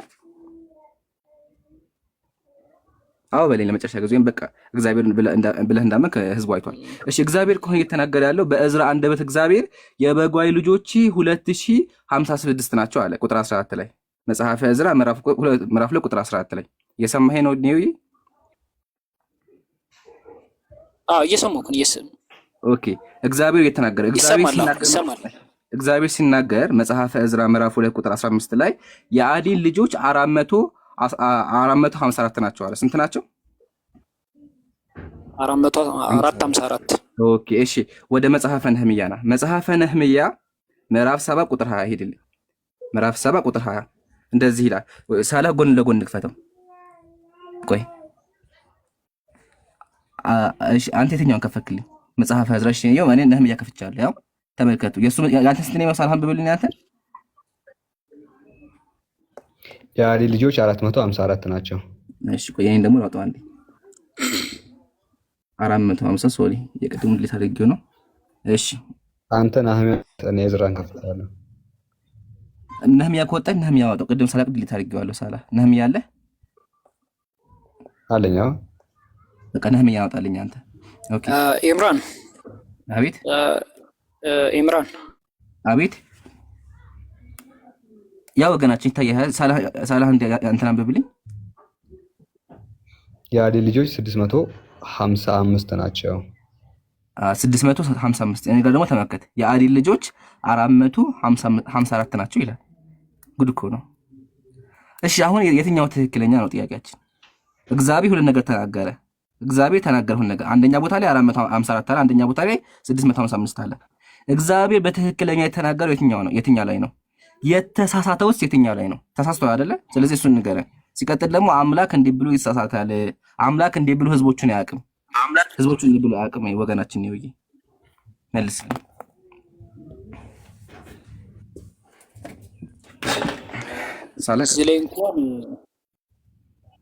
እዚህ ላይ እንኳን እንደ ግል ሀሳብ እንጂ እንደ መጽሐፉ ልመልስልህ አልችልም። ምክንያቱም እዚህ ላይ ያሳያችሁኝ ነገር ለእኔ አዲስ ስለሆነብኝ ገባህ? ባይሆን አነበዋለሁ። መጽሐፍ አበው የሚለውን መጽሐፍ በደንብ አነብና እንግዲህ ያው እውነተኛ ወደ ሆነው ነገር ለመምጣት እሞክራለሁ እና እመለስበታለሁ እሱን ነገር። ሌላ ተጨማሪ ካለ በሱ ላይ ማብራሪያ ከሰጠኝ ማብራሪያ ስጠኝና ወደ ጥያቄ እቀጥላለሁ ማለት ነው። የኔም ጥያቄ አለኝ። አንድ እንጨምርልህና ከዛ በኋላ ትጠይቃለህ። እንዴት ይሻላል? ወንድ ኢብሮ ይቻላል። ኦኬ እንደዛ ከሆነ እኔ ምን መሰለህ ኢምራን፣ ዛሬ የግጭት ቀን ስለሆነ ሰፋ ባለ ሁኔታ እኔም እቀጥላለሁ ኢንሻአላህ። እናንተ አንድ ላይ በተለይ እናንተ አሪፍ ስላዘጋጃችሁት አንድ ነገር እናንተ አቆይ ኢምራን፣ የባለፈው ለምን እናነሳም? አንድ ፔጅ ላይ 15 ነው 30 ግጭት ያመጣ ነው በአንድ ፔጅ ብቻ። በቃ እናሳየው። እኔው በደንብ አገተታለሽ ነው። በጣም ከባድ ነው። ተመከተ ቀጥል። እሺ ችግር የለውም። እከታተላለሁ። አዚሁ ነው እከታተላለሁ። ችግር የለውም። አይ ሳላህ የ2000 ክፈት። ጃቢር እንዴት ነህ? ሰላም ነው? ጃቢር ጸጉሩ ከብዶታል። እኔው ጥቅሱን ንገረኝ።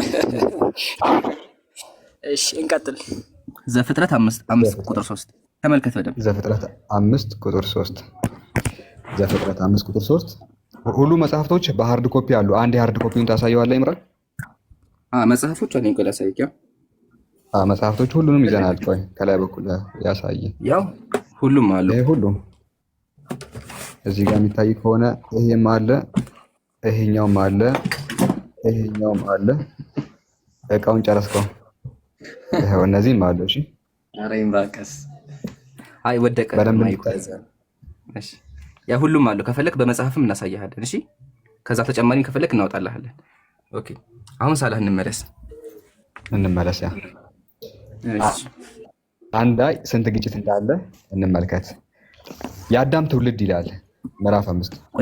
ወንድም ሳላህ ከመጀመሪያ በፊት ሁላችሁም እዚህ ጋር ሙስሊም ወንድሞችን በደንብ ተከታተሉ። መጽሐፍ ቅዱስ እንዴት እንደሚጋጭና በአንድ ገጽ ያለውን የምንቆጥረው እስክሪብቶ ይዣሉ እንጽፋለን። ወንድም ሳላህ ቀጥል። ኦኬ የአዳም ትውልድ ቁጥር ነው። ኦሪት ዘፍጥረት ምዕራፍ 5 ቁጥር 3 አዳም 230 ዓመት ኖረ፣ ልጅንም እንደ ምሳሌው እንደ መልኩ ወለደ፣ ስሙንም ሴት ብሎ ጠራው። 230 ዓመት ኖረ። አንተ ጋርስ? 230። እኔ ጋር ደግሞ አዳም እድሜው 130 ዓመት ሆነ፣ በሆነ ጊዜ እርሱን ራሱ የሚመስል ወንድ ልጅ ወለደ፣ ስሙንም ሴት ብሎ ጠራው ይላል። ስንት? 130። አይዋ አንድ በሉ ኮሜንት ላይ ቀጥል። አዳም ሴትን ከወለደ በኋላ አንድ በሉ። እሺ አዳም ሴትን ከወለደ በኋላ ብሎ ይናገራል። የኖረው 700 ዓመት ሆነ፣ ወንዶችንም ሴቶችን ወለደ ይላል። ቁጥር 6 ጋር ይመጣል። እነዚህን እናልፈዋለን። ሴትም 250 ዓመት ኖረ፣ ሄኖስንም ወለደ። ሴት 250 ዓመት ኖረ። በቃ እዚህ ጋር በቃ እኔ ደግሞ ላንብብ። ሴት እድሜው 105 ዓመት ሲሆን ሄኖስን ወለደ። አንተ ጋር ስንት ነው የሚለው ሳላ? 205 205። እኔ ጋር ስንት ነው የሚለው? 105 ኢላሂ 105። ያው እየተመለከተ አንድ ገጽ ላይ እሺ፣ እንቀጥል። ቁጥር 7 ላይ ሴትም ሄኖስን ከወለደ በኋላ 707 ዓመት ኖረ፣ ወንዶችንም ሴቶችንም ወለደ። 700 ስንት ድገምልኝ? 707። ኦኬ እኔ ጋር ደግሞ እንምጣ። ሴት ሄኖስን ከወለደ በኋላ 807 ዓመት ኖረ፣ ሌሎችንም ወንዶችና ሴት ልጆች ወለደ ይላል። 807 እየቆጠራችሁ እስካሁን 3 ደርሳል። በአንድ ገጽ ነው። ቀጥል።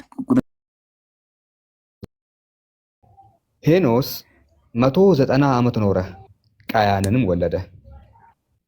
ስንት ዓመት? 190። ሄኖስ 190 ዓመት። እኔ ጋር ደግሞ ሄኖስ እድሜው 90 ዓመት በሆነ ጊዜ ቃይልን ወለደ ይላል። 90 ዓመት በሆነ ጊዜ 90። ጉድ እኮ ነው። እሺ 4 ደርሰናል። ቀጥል። አንድ ፔጅ ላይ ቁጥር ስንት? 10 ሄኖስ ቃያንን ከወለደ በኋላ ሄኖስም ቃያንን ከወለደ በኋላ 715 ዓመት ኖረ፣ ወንዶችንም ሴቶችንም ወለደ። 7:15 እሺ እኔ ደግሞ ላንብብ። ሄኖስ ቃየንን ከወለደ በኋላ 815 ዓመት ኖረ። ስንት? 815 ዓመት ኖረ፣ ሌሎችንም ወንዶችና ሴቶች ወለደ ይላል። 815 ተመልከቱ። እሺ ቀጥል። 12 ቁጥር 12 እዚህ ጋር አልተጋጨም። ማሻአላህ አላህ አክበር። እዚህ ጋር አልተጋጨም። ሳላ ቁጥር 11 ላይ አልተጋጨም። እዚህ ቦታ ላይ ብቻ ያልተጋጨም። ሄኖስ የኖረበት ዘመን ሁሉ 905 ዓመት ሆነ ይላል። ልክ ነው። እዛ ጋር ቁጥር ስንት ልክፈት? 12 ቃያንም 170 ዓመት ኖረ፣ መላልኤልንም ወለደ።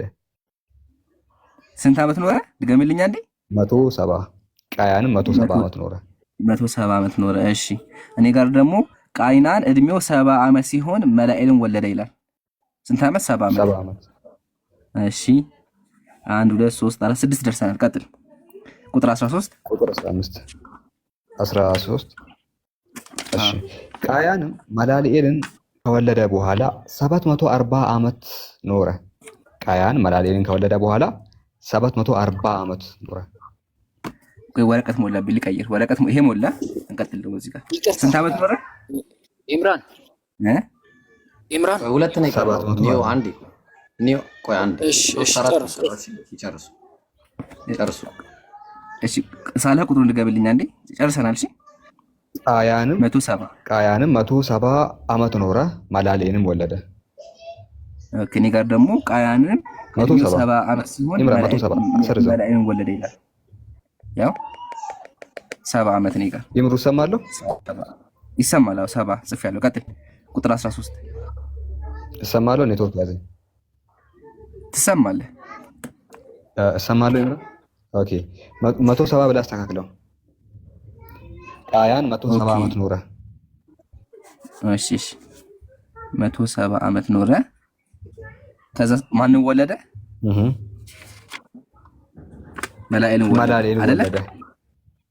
ከዛ በኋላ እኔ ጋር ተመልክተው ያንብብላችሁ እንደዚህ ላይ። እኔ ጋር ደግሞ ቃይናን እድሜው 70 ዓመት ሲሆን መላልኤልን ወለደ። 70 ዓመት የሳላ ደግሞ 170 ይላል። እሺ ቁጥር 13 ይድሳላ 170 ቃያን መላልኤልን ከወለደ በኋላ 740 ዓመት ኖረ።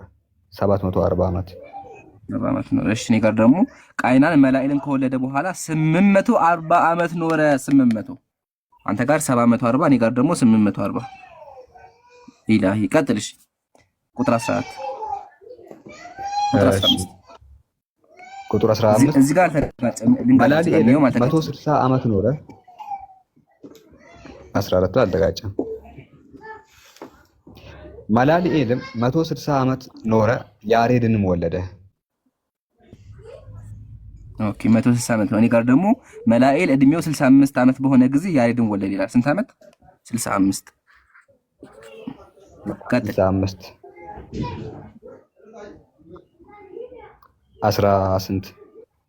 16 ቁጥር 16 መላልኤልም ያሬድን ከወለደ በኋላ 730 ዓመት ኖረ። እኔ ጋር ደግሞ መላልኤል ያሬድን ከወለደ በኋላ 830 ዓመት ኖረ፣ ሌሎችንም ወንዶችና ሴቶች ወለደ ይላል። 830 ሳላህ አያልቅም። ምን ይሻላል? ከዚህ በኋላ 1 2 3 አንድ ገጽ ነው ባይዘይ 5 ይቀራል። ከዚህ በኋላ ልጁ እንዳይሰለች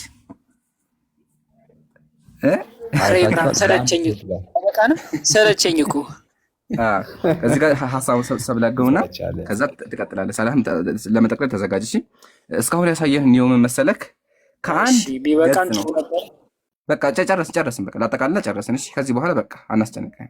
አሁን እዚህ ጋር ልናሳየህ የፈለግነው መጽሐፍ ቅዱስ እንዴት እንደሚጋጭ ነው። ከአንድ ገጽ ብቻ ቆይ ልመለስማ አንዴ የተገኘው ተመከት። ከአንድ ገጽ ብቻ የተገኘው ያ ጀማ ተመከቱ መጽሐፍ ቅዱስ እንዴት እንደሚጋጭ ከአንድ ገጽ ብቻ 1 2 3 4 5 6 7 8 9 ግጭት ከአንድ ገጽ ብቻ 5 ደግሞ የተኗቸዋሉ። ስለዚህ ክርስቲያን ወገኖቻችን እንዴት ብሎ አምላካችሁ ቃል ሊጋጭ ይችላል ነው አሁን ያሳየናችሁ። አንደኛው መጽሐፍ ቅዱስ ከሌላኛው መጽሐፍ ቅዱስ ጋር እንደዚህ የተጋጨው። ጥያቄያችን ምንድነው? ትክክለኛው የትኛው ነው? መቼም ህይወቱም ትክክል ሊሆን አይችልም ማለት ህይወቱም ትክክል ሊሆን አይችልም። ስለዚህ የትኛውን እንከተል ክርስቲያን ወገኖች? ሲቀጥል ደግሞ እርስ በርሱ የሚጋጭ መጽሐፍ እንዴት ብሎ አምላክ ቃል ሊባል ይችላል? አምላክ አንድ ቦታ ላይ አዳም 100 ዓመት ኖረ ካለ በኋላ ሌላኛው መጽሐፍ ላይ 500 ዓመት ኖረ ካለ ይጋጫል። ሁለቱ ግጭት ናቸው። ስለዚህ ባካችሁ ክርስቲያን ወገኖቻችን መጽሐፋችሁን በደንብ አድርጋችሁ መርምሩ። እንዴት ብሎ አምላክ ቃል ይጋጫል ነው ጥያቄያችን። ወንድም ሳለ ቀጥልና እኔው ትቀጥላለህ። እሺ ተቀጥል። የሐሳብ አለ እዚህ ላይ ነው። ቆይ የምቀጥለው ነገር ካለ ቀጥል፣ ካልሆነ ልጠብቅህ ወይ? እሺ የምትናገረው ነገር ካለ ቀጥል። አይ ሳላህ ተናገርና አሁን ሳላህ አንተ ተናገርና ከዛ እኔ ደግሞ አንድ መጨመር አለ። ከዛ በኋላ ኢንሻአላህ እኔው ይቀጥላል ወይ ደግሞ እንደተመቸኝ በቃ ችግር የለውም። ሚት አድርግና ሳላህ ቀጥል። በቃሽ ኦኬ። ስለዚህ እነዚህ ፖይንቶች ምንድነው የሚያሳዩት ከተባለ እንግዲህ መጽሐፍ ቅዱስ የአምላክ ቃል እንዳልሆነ ይልቁንም ሰዎች በራሳቸው መረዳት በራሳቸው ሐሳብ የጻፉት እርስ በርስ የሚጋጩ ጽሁፎች መሆናቸው ነው። ምክንያቱም አምላክ ቢሆን ኖሮ ኔትወርክ ነው መሰለኝ ጸጥ አለ። አንዳንድ ጊዜ ስታክ ያደርጋል። ኦኬ ሰማለሁ። ኢብሮ ይሰማል። ሳላህ እኔ ጋር የተሰማ ነው። ምንም አልተቆራረጠም። ኦኬ። ስለዚህ እነዚህ ፖይንቶች የሚያሳዩት መጽሐፍ ቅዱስ የአምላክ ቃል እንዳልሆነ ይልቁንም ሰዎች የሆነ ሰዓት ላይ ሲጽፉ ሲሳሳቱ፣ ሲያርሙት፣ እንዲሁ ሲደልዙ የመጣ መጽሐፍ እንደሆነ ነው የምንረዳው። ምክንያቱም የምር አምላክ እንደዚህ የሚጋጭ ነገር ይናገራል? አይናገርም እኮ አምላክ እዚህ ጋር 800 ብሎ እዛ ጋር 900 አይልም። አምላክ ግልጽ እኮ ነው። አምላክ እንደዚህ የሚቀራረን ነገር አያወራም። ግን መጽሐፉ ላይ የሚቃረን ነገር አግኝተናል። ስለዚህ ምንድነው መደምደሚያው ሲባል ይሄ መጽሐፍ ከአምላክ እንዳልሆነ ነው። ቁርአን ከአምላክ ዘንድ ባይሆን ኖሮ ለወጀዱ ፊህ እክትላፈን ከቲራን ያለው ኦኬ። ለወጀዱ ፊህ እክትላፈን በውስጡ ግጭትን ያገኙ ነበር አለ። ቁርአንን ብታነበው አሁን እድል የምሰጥ ወንድም ማድረግን ይኸው ቁርአንን እንድታነበው ነው። ቁርአን ራሱ ቻሌንጅ ያደርጋል። ኦኬ እርስ በርስ የማይጋጭ የሆነ መጽሐፍ ነው። አምላክ የሚናገረው ነገር አይጋጭምና ብሎ ቻሌንጅ ያደርጋል ቁርአን። ስለዚህ ወደ ቁርአን እንድታነብ በዚህ አጋጣሚ ያው ሪኮመንድ አደርግሃለሁ። ይብሮ መቀጠል ትችላለህ። እሺ ጀዛከላህ ሳላህ። ቆይ አንዴ ቆይ ተሙን እነግራለን። ቆይ ይነግረዋል አንዴ። እሺ መጨረሻ ላይ እንትን እንላለን። ለዚህ ነው እኔ አሁን እዚህ ጋር መምጣት የፈለኩት እትም ምናምን ሳይሆን ምን መሰላችሁ፣ በቃ ኦሪጂናሉ ላይ ለምን አንሄድም? አለ የሚባል ኦሪጂናል የለም በእርግጥ ግን ማሶሬቲክ ጽሁፍ አለ፣ እንዲሁም ደግሞ ኤሌክሴክስ ግሪክ ሰብቱጀንት አለ። እንግዲህ በቃ በቀላሉ ምን አጨናነቀን እዚህ አማርኛው ላይ ራሱ። ስለዚህ አሁን ለምሳሌ አንድ ግጭት ላሳያችሁ። ኦሪጂናሉ የምትሉት እናንተ ኦሪጂናል የለም በነገራችን ላይ ግን አለ የሚባል መጽሐፍ በቃ በእጃችሁ ላይ ያሉ የሚባሉ መጽሐፍቶች ሳላህ በኋላ ያሳያቸዋል ምን ያህል ጊዜ እንደሆነ አራረቃቸው በምን ደረጃም እንዳሉ ያሳያቸዋል። መጽሐፈ ዜና ሁለተኛ ዜና ቁጥር ምዕራፍ 22 ቁጥር 2 ላይ ልብ አድርጉ ምን እንደሚል። አካዚያስን መንገስ በጀመረ ጊዜ እድሜው ስንት ነበር ይላል? 42 ነበር ይላል። ልብ አድርጉ 42 ነበረ። ስለዚህ አሁን 42 ኢየሩሳሌም ስንት ዓመት ነገሰ? 1 ዓመት ነገሰ አለ። ስንት ዓመት? 1 ዓመት ነው። እናቱ ማነች? ጎቶሊያ የተባለች የዘንበሪ ልጅ ነበረች አለ። ስንት ዓመት ነበረች? ማን ነው መንገስ በጀመረ ጊዜ 42 ዓመት ነበረ እድሜው። ኦኬ ጥሩ። ስለዚህ አሁን ይሄ የዜና ጸሐፊ ሲነግረን ነው። ሁለተኛ ዜና ምዕራፍ 22 ቁጥር 2 ላይ። እሺ ጥሩ። ሌላኛው ደግሞ መጽሐፈ ነገስት ነው ምዕራፍ 8 ላይ ምን ይለናል? መንገስ በጀመረ ጊዜ አካዚያስ ማን? አካዚያስ ስንት ነበር እድሜው? 22 ዓመት ጎልማሳ። እዚህ ጋር ስንት ነበረ? 42 እሺ ጥሩ። ከዛ ምን አለ? የ22 ዓመት ጎልማሳ ነበረ። በኢየሩሳሌም 1 ዓመት ነገሰ። አዎ ራሱ ነው በቃ። በኢየሩሳሌም ስንት ዓመት የነገሰው? 1 ዓመት የነገሰው ማለት ነው። ጥሩ። ከዛ በኋላ እናቱ ጎቶሊያ የተባለች የእስራኤል ንጉስ የዘንበሪ ልጅ ነበረች አለ። እዚህ ጋም እናቱ ማነች? ጎቶሊያ የተባለች የዘንበሪ ልጅ ነበረች። ጥሩ። አይደለም አማርኛው ነው፣ ተሳስታችኋል ኢብራሂም። አማርኛው ነው ልትሉን ደግሞ ስትሞክሩ ቀጥታ ማሶሬቲኩ ላይ እንሄዳለን። እንግዲህ ዕብራይስጡ ላይ ስንሄድ ምን እናገኛለን? የመጀመሪያው ላይ ምን አለ? ጭራሽ ሌላ ራስ ምታት ይዘን እንመጣለን። ደግሞ ምን አለ? 42 years 42 ዓመት ነበረ ኦልድ ዌን አካዚያስ ዌን ማን ነው ቢጋን ቱ ሬን ማን ነው ንግስናው ሲጀምር ስንት ዓመት ነበረ? 42 ዓመት አለ። እሺ ጥሩ 42 ዓመት ብሎ ነገረን። ይሄኛው እዚህኛው ላይ ደግሞ ስንመጣ የሁለተኛ ነገስት ላይ ስንት አለ? ይኸው 220 አለ 22 ዓመት ነበረ። ይሄ ጥሩ በቃ። ስለዚህ ይሄኛው ከዚህ ተቀርቷል እንላለን። ሌላ ራስ ምታት ደግሞ ልክ እና ኢምራን እንዳሳያችሁ ኤሌክሴክሱ ላይ ስንመጣ ግሪክ ሰብቱጀንቱ ላይ ስንመጣ ሌላ ታሪክ ታገኛላችሁ። ደግሞ ከማሶሬቲ ጋር ጭራሽ አይስማማም። እንዴት ነው የማይስማማው? ተመልከቱ። እዚህ ጋር ስንት አለ? አካዚያስ ቢጋን ቱ ሬን ዌን ሂ ዋዝ 20 years old አለ 20 ዓመት ሲሞላው 22 አይደለም። እዚህ ደግሞ ያጀማ 20 years old 20 ዓመቱ ነበረ ሲሞላ 20 ዓመቱ ገና ማን ነው 20 ዓመቱ ነበረ መንገስ ሲጀምር። and he reigned 1 year in Jerusalem ኢየሩሳሌም ላይ ደግሞ ስንት ዓመት? 1 ዓመት ነገሰ። እዚህኛው ላይ ስንመጣ ደግሞ ስንት አለ? ቁጥር 26 ላይ 22 years old አለ። እንዴ 22 ዓመት ነበረ። ያኛው 40 ምናምን የሚለው ጠፍቷል። ያጀማ ከማሶሬቲኩ ጋር ጭራሽ አይስማማም። ስለዚህ አሁን አማርኛው ብቻ ሳይሆን ጥንት የነበሩ መጽሐፍ የሚባሉት ራሱ ሰብቱጀንቱና ማሶሬቲኩ ራሱ በራሳቸው አይስማሙም። አንደኛ እርስ በርሱ አይስማማም ጥቅሶቹ፣ ሁለተኛ ደግሞ ማሶሬቲኩና ኤሌክሴክሱ ራሱ አይስማማም ማለት ነው። ይሄንን እንደዚህ አይነት ብናመጣ በጣም ብዙ ናቸው፣ በጣም ብዙ አያልቅም እንደዚህ አይነት ራሱ። ስለዚህ እቺን ለማለት ፈልጌ ነው። ቀጥሎ ያጀማ እስቲ። ኦኬ ይሄ የቁጥር ብቻ አይደለም፣ ሌሎች በርካታ ግጭቶች እንዳሉት ከኢምራን ጋር ልናሳያችሁ እንችላለን። ኢምራን ቀጥል። ትልቁ ላይ አንድ ትልቁኝ በዚህ ኢብራሂም ያነሳው ገራሚ ፖይንት ነው። ለምን መሰላችሁ? አሁን ወደ ማስክሪፕት ከመጣን ያጀማ የማይፈታ ችግር ውስጥ ነው የምንገባው። ለምን ካላችሁ ይሄ ምሳሌ የኦርቶዶክስ መጽሐፍ ቅዱስ ነው። ኦርቶዶክስ መጽሐፍ ቅዱስን ስታሳትም ማለት ነው ተጋጩባት። ይሄ እንግዲህ አማርኛ አይደል? የመጀመሪያው ምንድነው? ግሪክና ሂብሩ ነው። ግሪክና ሂብሩ ሲጋጩባት ምን አደረገች? ተመከቱ። እዚህ ጋር ተመከቱ። ከላይ ይጽፋሉ፣ ከስር ደግሞ ተመከቱ። እንደዚህ ምን ያለው እንደሚያስቀምጡ ምሳሌ እዚህ ጋር ግሪኩ የጠላቶችን ኃይል ይላል። ይሄ በሙሉ ታያችኋል። 1 2 3 4 5 6 7 8 9 እዚህ ጋር 9 አለ። 9 አንድ ገጽ ላይ ብቻ 9 ልዩነት አለ ማለት ነው። አስቡት፣ አንድ ገጽ ላይ ብቻ። ስለዚህ መጽሐፉ እርስ በርሱ ይጋጫል። ስለሚጋጨውባቸው ምን ያደረጉት? ከስር በቃ ግሪኩ እንደዛ ይላል ያለው የሚያስቀምጡ ሁለት የተለየ መጽሐፍ ቅዱስ አለ። አንደኛውን ስተው ደግሞ አንደኛውን እንዳይቀበሉ ኢየሱስ የሚጠቀመው እንትኑ ግሪክ ሰብቱጀንቱን ነው። እሱን ደግሞ እንዳይቀበሉ ሂብሩ ደግሞ ጥንታዊ ነው። ግራ ገባቸው እና ክርስቲያን ወገኖቻችን መጽሐፋችሁ እንደዚህ የሚላተም ከሆነ አንድ ገጽ ላይ ብቻ 9 ጊዜ የሚጋጭ ከሆነ የትኛው ትክክለኛ መጽሐፍ? ሲቀጥል ደግሞ አምላክ መጽሐፋችሁን አልጠበቀላችሁም? አልጠበቀም ካላችሁ ስለዚህ አምላካችሁ በቃ ትቷችኋል ማለት ነው። አንደኛ። ሁለተኛ ፖይንት ደግሞ አምላካችን አንድ የሚያቀርበው ስቴትመንት አለ። እሱ ምንድነው? ወለው ካነ ሚን ኢንዲ ገይሪላህ ለወጀዱ ፊ ኢኽቲላፈን ከቲራ። ቁርአን ከአላህ ውጭ ሆኖ ቢሆን ኑሮ እርስ በእርሱ ይጋጭ ነበር አለ። ቁርአን ላይ ግጭት የለም። ለምን? የአምላክ ቃል ስለሆነ የአምላክ መጽሐፍ ስለሆነ አምላካችን ጠብቆታል። ኦኬ ጠብቀዋለሁ ብሎ ስላለ ኦኬ። ስለዚህ ይሄን መስፈርት ወደ መጽሐፍ ቅዱስ ስናመጣው አያልፍም ማለት ነው። እርስ በርሱ የሚጋጭ ከሆነ ሲምፕሊ የአምላክ ቃል ሊሆን አይችልም ነው። ሲጀመር ደግሞ አምላክ እንዲህ እርስ በርሱ ይጋጫል? ጀማ ቢላህ አለይኩም። ይሄ ማለት እኮ ምሳሌ እንደው ሰው ይጋጫል፣ ሰው ችግር የለውም ይጋጫል፣ ግን አምላክን ኧረ ይከብዳል። ለማንኛውም አላስፈዝም፣ ላሳያችሁ የፈለገው ብቻ ይሄን እዚህ ጋር ከስር ያለው እንድትመለከቱ ነው። ወንድሞች ቀጥሉ። ይሄን መጽሐፍ ባንቀበል ይደብራቸዋል ክርስቲያኖች? ይሄን ነገር አለመቀበላችን ቅር ያሰኛቸዋል? መጽሐፍ ቅዱስ ተበርዟል ስንል እንደዚሁ ከመሬት ተነስተን አይደለም። መጽሐፍ ቅዱስ የተጨመረበት የተቀነሰበት ሰዎች ያስተካከሉትና ኤዲት ያደረጉት መጽሐፍ ነው ስንል እኛ እንደዚሁ መቀበል ስለማንፈልግ ይመስላቸዋል። እንደዛ እኮ ነው ይመስላቸው። መጽሐፉን መቀበል ስላልፈለግን እንደዛ የምንል ይመስላቸዋል። እንደዛ አይደለም። እንዴት ነው የምንቀበለው ነው? ስለ ኢየሱስ ሲናገር ኢየሱስ የተናገረው ነገር ላይ ራሱ ይጋጫል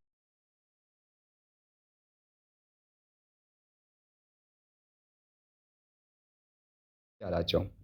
ይህን የምናገኘው የማርቆስ ወንጌል ምዕራፍ 6 ቁጥር 7 ላይ 12ቱንም ወደ እርሱ ጠራ፣ ሁለት ሁለትንም ይልካቸው ጀመር፣ በርኩሳን መናፍስትም ላይ ስልጣን ሰጣቸው።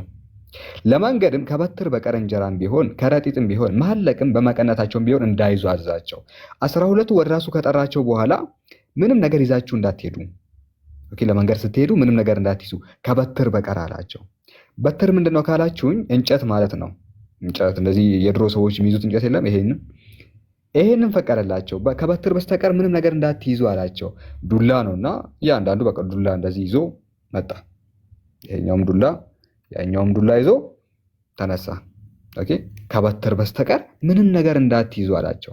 ወደ ራሱ ከጠራ በኋላ በትር ፈቀደላቸው፣ እንጨት እንዲይዙ ፈቀደላቸው። ከእንጨት ውጭ ግን ምንም ነገር ይዛችሁ አትውጡ አላቸው። ጥሩ ነው። ይህንን ኢየሱስ ተናግሮታል አሉን። እሺ ያልናቸው። ጥሩ። በሌላኛው መጽሐፍ ላይ ግን ሉቃስ 9ን ስንመለከተው ከምዕራፍ 2 ጀምሮ የእግዚአብሔርን መንግስት እንዲሰብኩና ደዌዎችንም እንዲፈውሱ ላካቸው። እንዲህም አላቸው በትርም ቢሆን ከረጢትም ቢሆን እንጀራም ቢሆን ብርም ቢሆን ለመንገድ ምንም አትያዙ፣ 2 እጅ ጠባብ አይሆንላችሁ፣ እንጨትም አትያዙ አላቸው። አደሴም ታሪክ ተመሳሳይ የሆነ ታሪክ ላይ ተመሳሳይ የሆነ አውድ ላይ እንዲህም አላቸው በትርም ቢሆን ከረጢትም ቢሆን እንጀራም ቢሆን ብርም ቢሆን ለመንገድ ምንም አትያዙ አላቸው።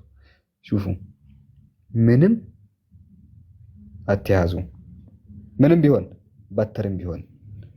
የኛ ጥያቄ ማርቆስ እንዳለው ኢየሱስ ሐዋርያቱ በትር እንዲይዙ ፈቅዶላቸዋል ኢየሱስ፣ ወይስ ደግሞ ሉቃስ እንዳለው በትርም አትያዙ ነው ያላቸው?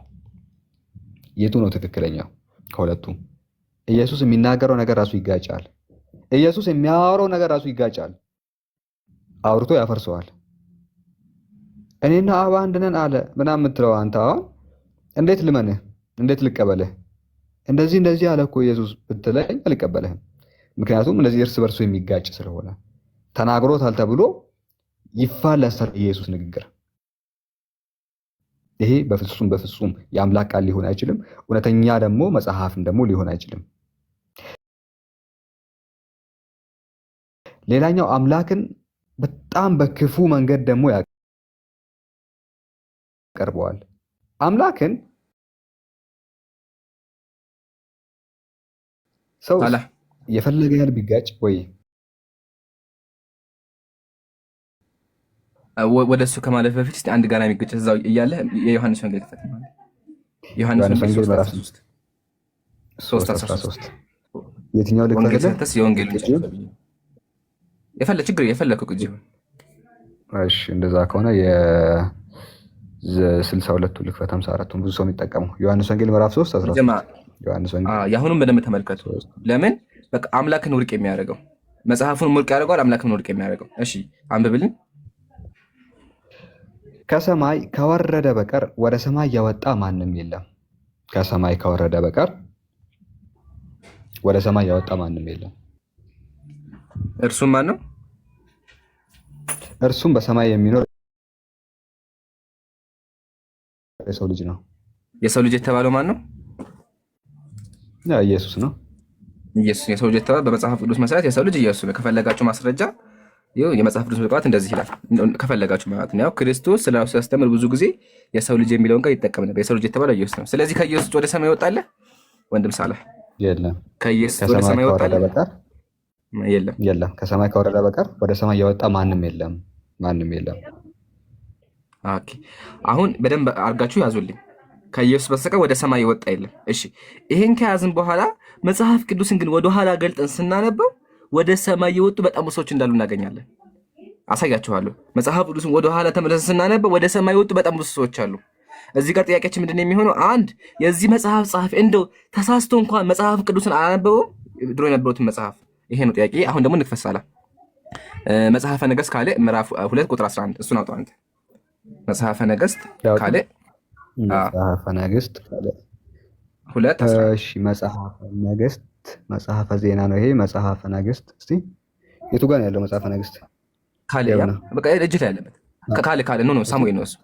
ካልዕ አይዋ ምዕራፍ 2:11 ምዕራፍ 2 ቁጥር 11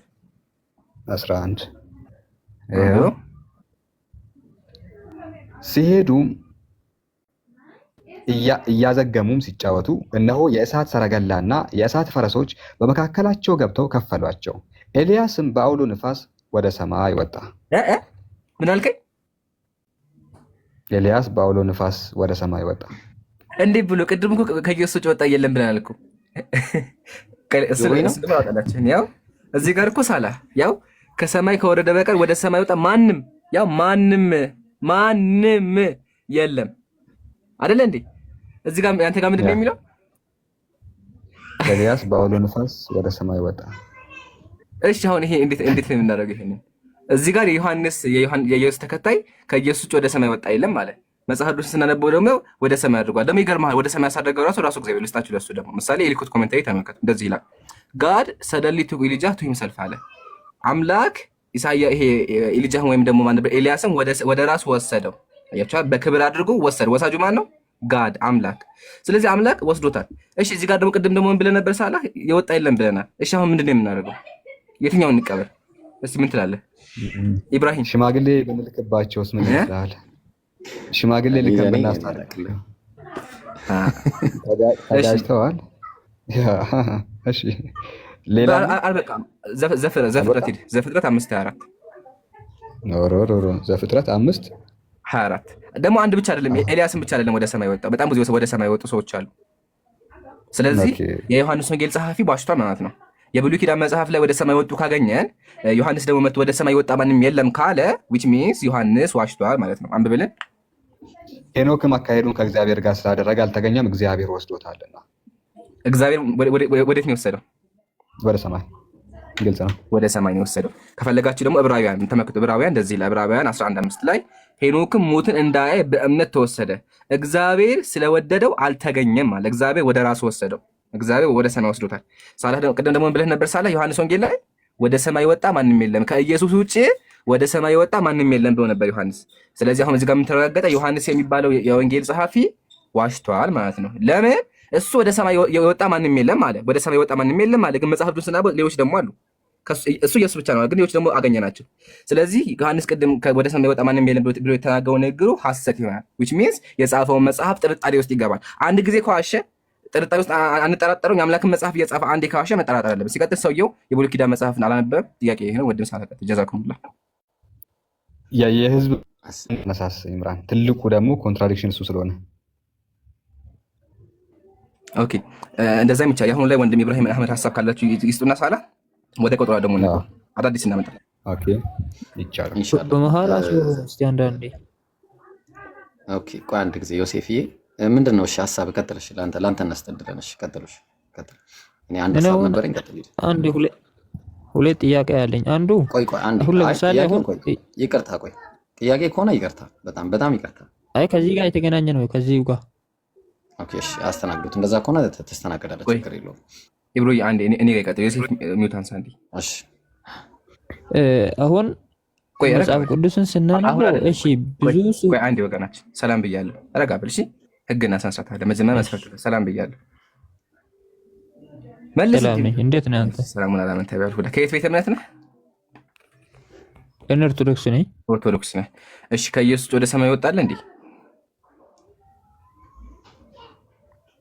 የለም እሱማ የለም። እሺ የለም አይደለ? እሺ ከሌለ ደግሞ ሳላ ክፈትልኝ ከቻልክ አንተ ቻርጅ የለውም እና እኔ ክፈትልኝ። እሺ ወደ ሰማይ ወጣ ከሌለ ደግሞ መጽሐፈ ነገሥት ካለ ላይ ወደ ሰማይ ወጡ ሰዎች እናገኛለን። መጽሐፈ ነገሥት ካለ ምዕራፍ 2 ቁጥር 11 ነገሥት ካለ 2:11 እኮ ሆነ ነገር ቆይ አንዴ መጀመሪያ ይነበብ። አሁን አንተ ወደ ሰማይ ወጣ ማንም የለም ብለሃል። ወንድም ሳላ ያንብበው። ሲሄዱ እያዘገሙም ሲጫወቱ እነሆ የእሳት ሰረገላና የእሳት ፈረሶች በመካከላቸው ገብቶ ከፈሏቸው። ኤልያስም በአውሎ ንፋስ ወደ ሰማይ ወጣ። ኤልያስ ወደ ወጣ ዮሴፍ? እስቲ አንዴ ላንብበው። ቆይ እሺ አንብበው።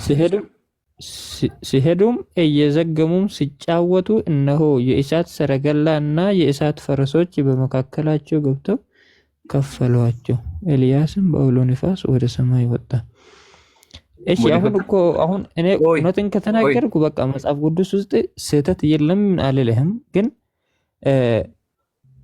አሁን በሰው እጅ ነው የተጻፈው። አሁን ከቆየ እኔ እየተከታተልኳችሁ ነበር እና ቅድም አስወጣችሁኝ ነበር እኔ እየጠየቅኩ ያለው። አሁን እሺ አሁን እንደዚህ ውስጥ ስንፈልገው ብዙ ስህተቶችን ልናገኝ እንችላለን ከመጽሐፍ ቅዱስ ውስጥ። አሁን ይሄ ብዙ እኛም እኮ ብዙ ጊዜ የምንጋጭበት ቦታ አለን። ኦርቶዶክስ ሆነን የምንከራከርበት ቦታ አለን። ግን ዮሴፍ ብራዘር በጣም ይቅርታ ሲሆን ወገን አንድ ይቅርታ ታወራለህ። በጣም ይቅርታ እሺ። በቃ የፈለግነው ይሄን ነው። እሺ ብራዘር፣ ሌላ ወሬ ምንም አያስፈልገውም። ተባረክ፣ እድሜ ይባረክልን። እኛም የፈለግነው መጽሐፍ ቅዱስ እንደሚጋጭ ማሳየት ነው። አሳይተናል። አንተም ደግሞ አምነሃል። በቃ እሱን ዝጋውና አሁን አንተ ልታወራ የፈለግከው ምንድን ነው? ጥያቄ አለ እስልምና ላይ? አዎ እኔም አብሮ እስልምና ላይ ሁለት ጥያቄ አለኝ። መጀመሪያው ከዚህ ጋር ይገናኛል። አሁን የኛ መጽሐፍ ውስጥ ፈልጋችሁ ስህተትን እንዳገኛችሁት እዛ ቁርአን ውስጥ በደንብ ብንፈትሽ የሆነ ስህተት ሊኖር ይችላል ወይስ ሊኖር አይችልም የሚለው ነው። እሺ አንድ ነገር ልንገርህ። ቁርአን ላይ አዳምጠኝ ዮሴፍ፣ ቁርአን ላይ አንድ አይደለም ለአንድ የሚቀርብ ግጭት ካመጣህ ሁላችንም ገስት ላይ ያለነው በሙሉ ቲክቶክ ላይ አንገኝም። ቲክቶክ ላይ እንደው ለምን ጭራሽ ነው አታይንም? ራሱ በቃ አምነን እንወጣልሃለን። በተአምር ቁርአን ላይ አንዲት እንኳን ግጭት የለም። ከመጀመሪያው እስከ መጨረሻው እያንዳንዱ ገጽ ላይ እያንዳንዱ ፔጅ ላይ ምንም ግጭት አታገኝም። ለምን ከሆነ የአምላክ አምላክ ራሱ እንደው ቻሌንጁ ወለው ካነ ሚን ኢንዲ ገይሪላህ ለወጀዱ ፊ ኢኽቲላፈን ከቲራ እኮ ነው ያለው። ይህ መጽሐፍ ከአላህ ውጭ ቢሆን ኖሮ እኮ እርስ በርሱ ይጋጭ ነበር። which means ይሄ መጽሐፍ ከአላህ ስለሆነ አይጋጭም ያለው አምላክ ራሱ። ስለዚህ ዮሴፍ አንተ ቁርአን ላይ ግጭት የምታመጣ ከሆነ ጀግና ነህ፣ ታሪክ ትቀይራለህ ማለት ነው። እስካሁን 1600 ዓመት አልፏል። አንድ ሰው ሊያመጣ አልቻለም ግጭት፣ አንድ ሰው አልቻለም። አንተ ካመጣ ታሪኩን ቀየርከው ማለት ነው። አንድ ያዳምጠኝና ከቻልክ አምጣ። መልሰልኛል። ግን አሁን እኔ ማለት የፈለኩት እኔ አሁን ስህተት አለ እያልኩ ሳይሆን ብፈልግ ስህተት አገኛለሁ ወይ የምለው ነው። አሁን እሺ በቃ አታገኝም ብለኛል። አሁን ደግሞ የሆነ ያልተረዳው ነገር አለና ልጠይቃችሁ ላንብብላችሁ። እሺ ሳላህ እንዳንብብልህ። ሳላህ ቀጥል። ቁርአን እንደዚህ ይላልና በሱረቱል ኒሳ ምዕራፍ 4 ቁጥር 82 ላይ አፈላ የተደበሩን አልቁርአን ይላል። ቁርአንን አያስተነትኑም እንዴ? ወለው ካነ ሚን ዒንዲ ገይሪላህ ከአላህ ሳይሆን ከሌላ ቢሆን ኖሮ ለወጀዱ ፊህ እኽቲላፈን ከቲራ በውስጡ ብዙ መለያየትን ባገኙ ነበር ይላል። አማርኛው እንደዚህ ይላል። ቁርአንን አያስተነትኑምን ይላል። በደንብ እዚህ ጋር ተመልከት። ቁርአንን አያስተነትኑምን ከአላህ ሌላ ዘንድ በነበረ ኖሮ አለ። ከአላህ ባይሆንና ከሰው ቢሆን ኖሮ በእርሱ ውስጥ ብዙ መለያየት ባገኙ ነበር ይላል። አይታል። በእርሱ ውስጥ ልክ እንደ መጽሐፍ ቅዱስ ልዩነትን ባገኙ ነበር። ከአላህ መሆኑ ግን ከዚያ ነገር እንዲጸዳና ንጹህ እንዲሆን አድርጎታል። እሺ አሁን እኔም ያው በደንብ ያላነበብኩም ግን ብዙ አንዳንድ አንብቤያለሁ። ያው እኔ አሁን በዚህ ሰዓት ያገኘው ስህተት አለ ብዬም የምነግራቸው ስህተት የለም። ግን አሁን ለምሳሌ በሰው እጅ ነው ሲጻፍ አሁን እንትኑ የተጻፈው እሺ ቃሉ የአላህ ከሆነ ሲጻፍ ሰው ሲጻፍ ሊሳሳት አይችልም ወይ? ኦኬ አይሄ ነው ምራ መልስለት። ሌላም አለ ሌላ የሆነ ነገር ላንብብላችሁ ብዬ ኦኬ ጥያቄህን ጨርሰውና ኢንሻአላህ እንመልስልና ትቀጥላለህ። ወንድም ሳላ ከሰማሁ ነው ጥያቄ መልስለት። መሀል ላይ ኔትወርክ ይዞኝ ነበር። ከዛ ጀምራለሁ ኢንሻአላህ። እሱ ምንድነው ያለው? ቁርአን ሰው ሲጽፈው እንደው ሊሳሳት አይችልም ወይ የሚል ነው። ኦኬ ቁርአን በመጀመሪያ ከጌታ አምላካችን ዘንድ ሲመጣ ዮሴፍ ከመጽሐፍ ቅዱስ ለየት ያደረገው ምን መሰለህ? የጽሁፍ ቴክስት ብቻ አይደለም እኛ ሙስሊሞች የያዝ ነው። ማለትም ቁርአን ሲመጣ በሰው ልብ ላይ ነበር የወረደው፣ በነቢያችን ልብ ላይ ነው የወረደው። የቃል ትውፊት አለን። ማለትም መልአኩ ገብርኤል ቃል በቃል ነበር ለነቢያችን ሙሐመድ የሚያነብላቸው። ነቢያችን ሙሐመድ የተነበበላቸውን ለብዙ ሺህ ሰሃቦች አት ዘ ሴም ታይም ያነባሉ። ሁሉም በቃሉ ይዛል። ቁርአንን ከመጀመሪያው እስከ መጨረሻው የሚይዙት በቃላቸው ነው። አይታል። እኛ በምንድን ነው ቁርአን የያዝ ነው? በልባችን ነው። ለምሳሌ አልሐምዱሊላሂ ረቢል ዓለሚን አርራህማን ራሂም። ተመሳሳይ የሆነ ንባብን ነው እዚህ ውስጥ ያለ ሙስሊም የሚያነብልህ። ወረቀት አይቶ ነው የሚያነብልህ አይደለም። ወረቀት አይቶ አይደለም የሚያነብልህ። ከምንድን ነው የሚያነብልህ? ከልቡ ነው የሚያነብልህ። አይታል። ከጽሁፍ ጋር አይደለም የሚገናኘው። የኛ ቁርአን ከልብ ጋር ነው የሚገናኘው። መስጂድ ሂድና በፈለግከው ሰዓት መስጂድ ሂድ። ሰውየው ያሰግዳል፣ ኢማሙ ያሰግዳል። የሚያሰግደው እያየ ነው መጽሐፍ ላይ እንደዚህ እያነበበ ነው አይደለም። ከመጀመሪያው ቁርአን እስከ መጨረሻው ያነባል። የሚያነበው ግን ጽሁፍ አይቶ አይደለም የሚያነበው፣ ከቃሉ ከልቡ ነው የሚያነበው። አይታል። እያንዳንዱ በዓለም ላይ የሚገኙ ሙስሊም ከልቡ ሲያነብ ሐፊዝ ይባላሉ፣ ሁፋዝ ይባላሉ። በብዙ በልባቸው ነው የሚያነቡት ከመጀመሪያው እስከ መጨረሻው። ስለዚህ የኛ መጽሐፍ ሲመጣ በቃል የመጣ ስለሆነ አደሴም ታይም ደግሞ ብዙ ሺዎች ያፈዙ ስለሆነ እንዲህ በጽሁፍ ብርዘት የሚገባበት የሆነ መጽሐፍ አይደለም ነው። እሺ እንደዛ ነው ምናምነው። ጀዛከላሁ ወንድም ሳላህ ያንተ ሐሳብ ላይ አንድ ሁለት ፖይንቶች ላንሳና ከዛ በኋላ ተቀጥላለሽ። ዮሴፍ ድምጽ ይሰማል? ሳላህ ያ ትሰማለህ? እሺ የመጨረሻ ጥያቄ ልጠይቃችሁና ኮሽ አንድ ሐዲስ ላም ብለህ ተቀጥላለሽ ወገናችን። እሺ በደንብ ገልጸሃል ሳላህ። ግን እዚህ ጋር ለመጨመር ያክል ሰው ትክክል ነህ፣ ሰው ሊሳሳት ይችላል። ለምን ሰዎች ስለሆነ። ግን ደግሞ ቁርአን ሲመጣ መጀመሪያ የመጣው በቃል ደረጃው ሳላህ ገልጾልሃል። ከቃሉም በተጨማሪ ደግሞ ነብዩ ሰለላሁ ዐለይሂ ወሰለም ምን ያደርጉ ነበር? ሰሃቦቻቸውን ያጽፏቸው ነበር። ሰሃቦቻቸውን ጻፉ ይሏቸው ነበር። ግን የሚገርመው ነገር መሰላችሁ ነብዩ ሰለላሁ ዐለይሂ ወሰለም ሰሃቦች ጽፈው ከጨረሱ በኋላ ድጋሚ ያስነብቧቸዋል። ለምን? እርግጠኛ ለመሆን። ነብዩ ሰለላሁ ዐለይሂ ወሰለም ቁርአን አይረሱም። ቁርአን በልባቸው ላይ አለ። ሰዎቹ ግን ሲጽፉ ተሳስተው እንዳይሆን ድጋሚ ነብዩ አንብቡልኝ ነበር። ማስረጃ ተመልከት። አንድ ሐዲስ አንብብልህ። ተናጋሪው ዘይድ ነው። እንደዚህ አለ፣ ኩንቱ አክቱቡል ወህየ እንደ ረሱሊላህ አለ። የአላህ መልእክተኛ ጋር ሁኜ ቁርአን ይጽፍ ነበረ። ወህወ ዩምሊ አለይ፣ ነብዩ እያነበቡ ፈኢዛ ፈረግቱ ጽፌ ስጨርስ ቃለ ኢቅራሁ አንብበው ይሉኛል። አንብበው እርግጠኛ ለመሆን ፈአቅራሁ ከዛ በኋላ አነበዋለሁኛል። አየህ አይደለ? ስለዚህ ሰው ተሳሳይ ስለሆነ ነቢያችን ምን ያደርጉ ነበረ? ሲጻፍ ቁርአን ራሱ ምን ያደርጉ ነበር? ነብዩ ሰለላሁ ዐለይሂ ወሰለም እየመጡ እርግጠኛ ይጠይቋቸው ነበረ። ኦኬ ያ ቁርአን ደግሞ ነብዩ ሰለላሁ ዐለይሂ ወሰለም የተጻፈ ቁርአን እጃችን ላይ አለ። እኛ ሙስሊሞች እጃችን ላይ አለ። በቃልም ወደኛ መጥቷል፣ በቃልም ታልፏል። ሲቀጥል ያ በነብዩ የተጻፈ ቁርአን በሰነድ ደረጃ እኛ ጋር መጥቷል፣ በጽሁፍ ደረጃ እኛ ጋር መጥቷል። ስለዚህ አንተ መጣህ ምሳሌ እዚህ ጋር ጽፈህ ጻፍክና መጣህና ይሄ ቁርአን ነው ብትለን ምን እናደርጋለን? ወደዛ ቁርአን ሄደን እናመሳከር። ያ ቁርአን ደግሞ እንዴት ነው የተጻፈው ካለ ነብዩ ሰለላሁ ዐለይሂ ወሰለም ፊት እንዲሁም ነብዩ ድጋሚ ቼክ እያስደረጉ። ስለዚህ በዚህ መንገድ ተጠብቋል እንጂ አንተ እንዳልከው ሰው ሊሳሳት ይችላል። ወንድም ሳላ ቀጥል። ሐሳብ አለ ዮሴፍ እዚህ ላይ ጨርሻለሁ። እዚህ ላይ ምንም የለኝም። እኔም የሚያዋጣኝ ማንበብ ነው እንጂ አሁን ዝም ብዬ በቃ እሺ ክርስትና ላይ ስህተት ስላገኘው ዝም ብዬ እስልምናን የመቀበል ልጅም አይደለም። መጀመሪያ ሰው ተረድቶ ነው መስለም ያለበት። ብሰልምም ግን አሁን የመጨረሻ ጥያቄ ያለኝ እስልምና ላይ የሆነ ቁርአናችሁ ውስጥ ያነበብኩት ነገር ሱራ 4:89 ቁጥር ላይ ሂዱልኝ እስቲ። እሺ ችግር የለውም። የጥያቄ ቀን ባይሆንም ለአንተ ግን እስቲ እንፈቅድልሃለን። 4:82 ነው ያልከው? እቺን አንድ ብቻ 4:82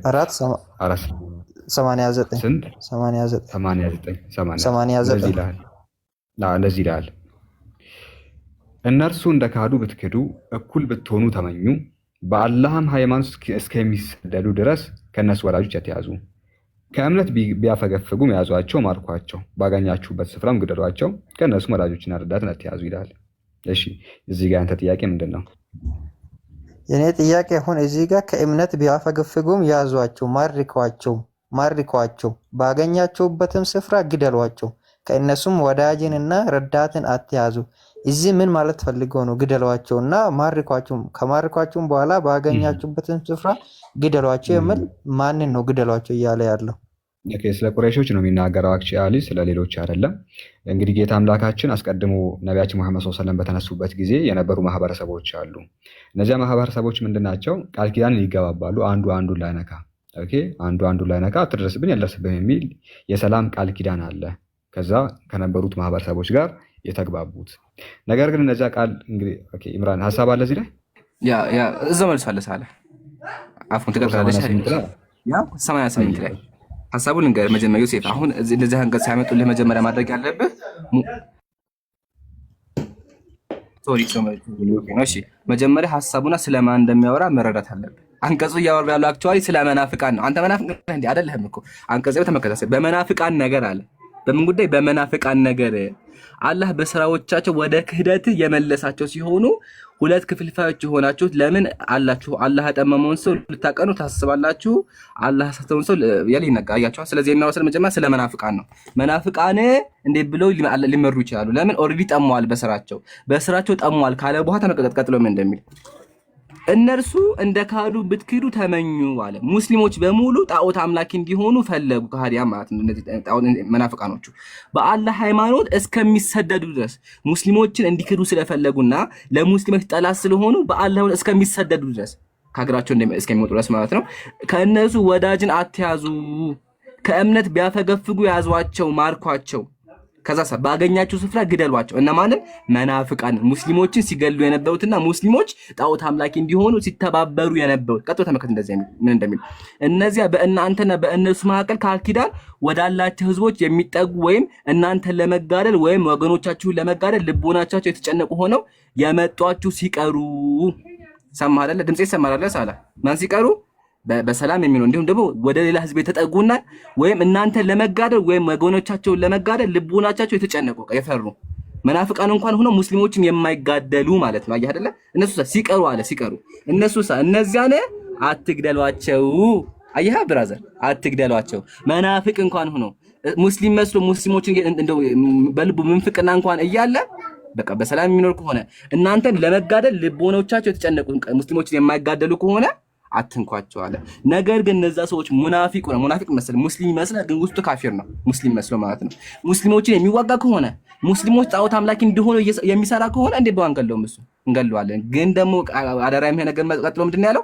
ሰላማዊ ከሆነሳ አትንኳቸው። እነዛ እያተመከለ እነዚያ ነ አትግደሏቸው። ስለዚህ አንቀጹ የሚያረው ወገናችን ስለ ክርስቲያኖችም አይደለም ስለ መናፍቃን ነው። መናፍቃኖች ነው በነቢያችን ጊዜ ነበሩ። ለካህዲያን ለጣዖት አምላኪ ሚስጥር የሚያሸጋግሩ የሙስሊሞችን ነገር የሚናገሩ ሙስሊሞችን የሚዋጉ መናፍቃን ነበሩ። ስለነሱ ነው የሚያወራው። ወንድም ሳልህ ቀጥል። አፎችን ለመናገር ነው። እቺ ልጨምርና ተመሳሳይ ሐሳብ ነው ሂዳያቱል ኢኽቲያር ለኢማም ኢብኑ ቀይም አልጀውዚያ በኪታቡ ላይ አንድ ያስቀመጠው ነገር አለ። ይሄን በደንብ ስማ። ስለ ነቢያችን መሐመድ ነውና when God sent his apostle አምላክ መልእክተኛውን በሚልክበት ጊዜ the followers of this religion የዚህ እምነት ተከታዮች responded to him and to his successors ለሱና ደግሞ ለምትኮቹ ለኸሊፋዎቹ ሪስፖንድ አደረጉ፣ ጥሪያቸውን ተቀበሉ። voluntarily and willingly ማለት በፍቃደኝነትና እንዲሁ ደግሞ በራሳቸው ምርጫ ማለት ነው። nobody was compelled to do so ማንም ሰው እምነቱን እንዲቀበል አልተገደደም። the apostle fought only those who fought and waged war against him መልእክተኛው የተዋጋው ይላል። okay the apostle fought only መልእክተኛው የተዋጋው እነዚህን ብቻ ነው። those እነዚያን who fought and waged war against him እርሱን የተዋጉትና በእርሱ ላይ ጦርነት ያወጁትን ብቻ ነው። he did not fight እርሱ እኮ አልተዋጋም። those who made peace with him ከእሱ ጋር ሰላም የፈጠሩትን አልተዋጋም። neither did he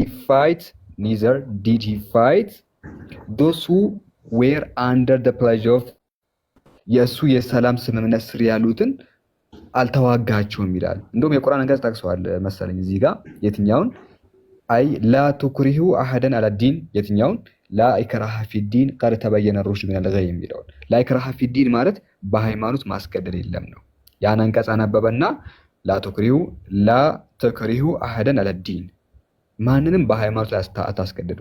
ስለዚህ አሁን መልእክተኛው ጦርነቶች ነበሩ አስቀድሞ፣ ግን እነዚያ ጦርነቶች ለምንድን ነው የታካሄዱት ሲባል ሰዎቹ የሰላም ስምምነት በማፍረስ ነብዩን ስለተዋጉና የሙስሊሞችን ደም ስላፈሰሱ።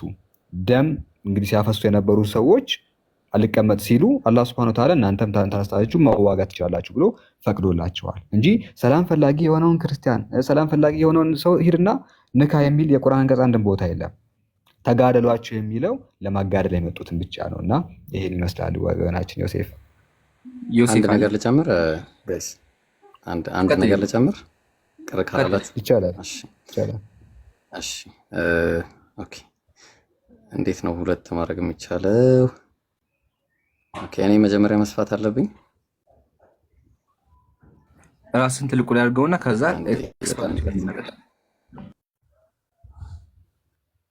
ኦኬ እሺ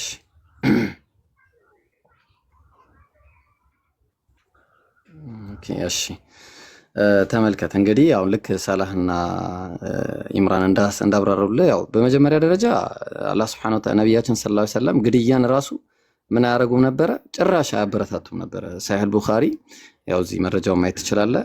2965 ላይ ምን ይላል? ነብያችን ሰለላሁ ዐለይሂ ወሰለም አዩሃናስ እናንተ ሰዎች ሆይ አሉ ላ ተተመነው ሊቃእ አልዐዱው አሉ የጦርነትን አትመኙ። በቃ ጭራሽ ጦርነትን አትመኙ። ሲጀመር ጦርነትን መመኘት ራሱ ክልክል አይቻልም። ራሱ ማለቴ በቃ ጥሩ አይደለም ማለት ነው። ግን ከዛ ነቢያችን ሰለላሁ ዐለይሂ ወሰለም በሌላ በሰሒህ አልቡኻሪ 6914 ላይ ደግሞ እንዲህ በማለት ይናገራሉ። ምን አሉ? እሺ መን ቀተለ ነፍሰን ሙዓሀደን፣ ተመልከቱ፣ አንዲትን ሙዓሀድ የሆነ ነፍስ፣ ሙዓሀድ ማለት እንትን ማለት ነው፣ ቃል የተገባላቸው እዛ አካባቢ የሚኖሩ በሰላም የሚኖሩ ሰዎችን የገደለ ለም የሪህ፣ እንግዲህ በጭራሽ የጀነትን ሽታ አያገኝም። ሽታዋን ነው የማያገኘው። ሽታዋን አይደለም ጀነት ሊገባ ይቅርና የጀነትን ሽታዋን ራሱ ነው የማያገኘው። ስለዚህ አንድ ሙስሊም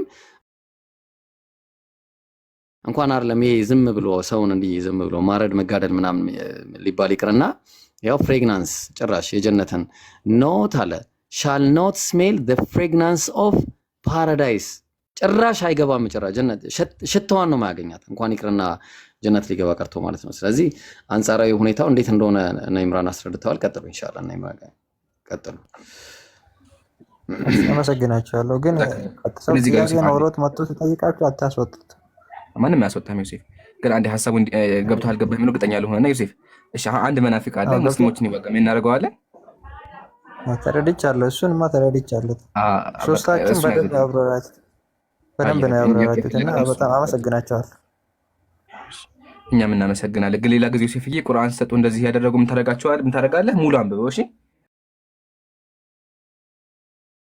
አሁን ምሳሌ እዛው አንተ ያመጣው ላይ ብታደርገው እንደዚህ ይላል። ተመልከት፣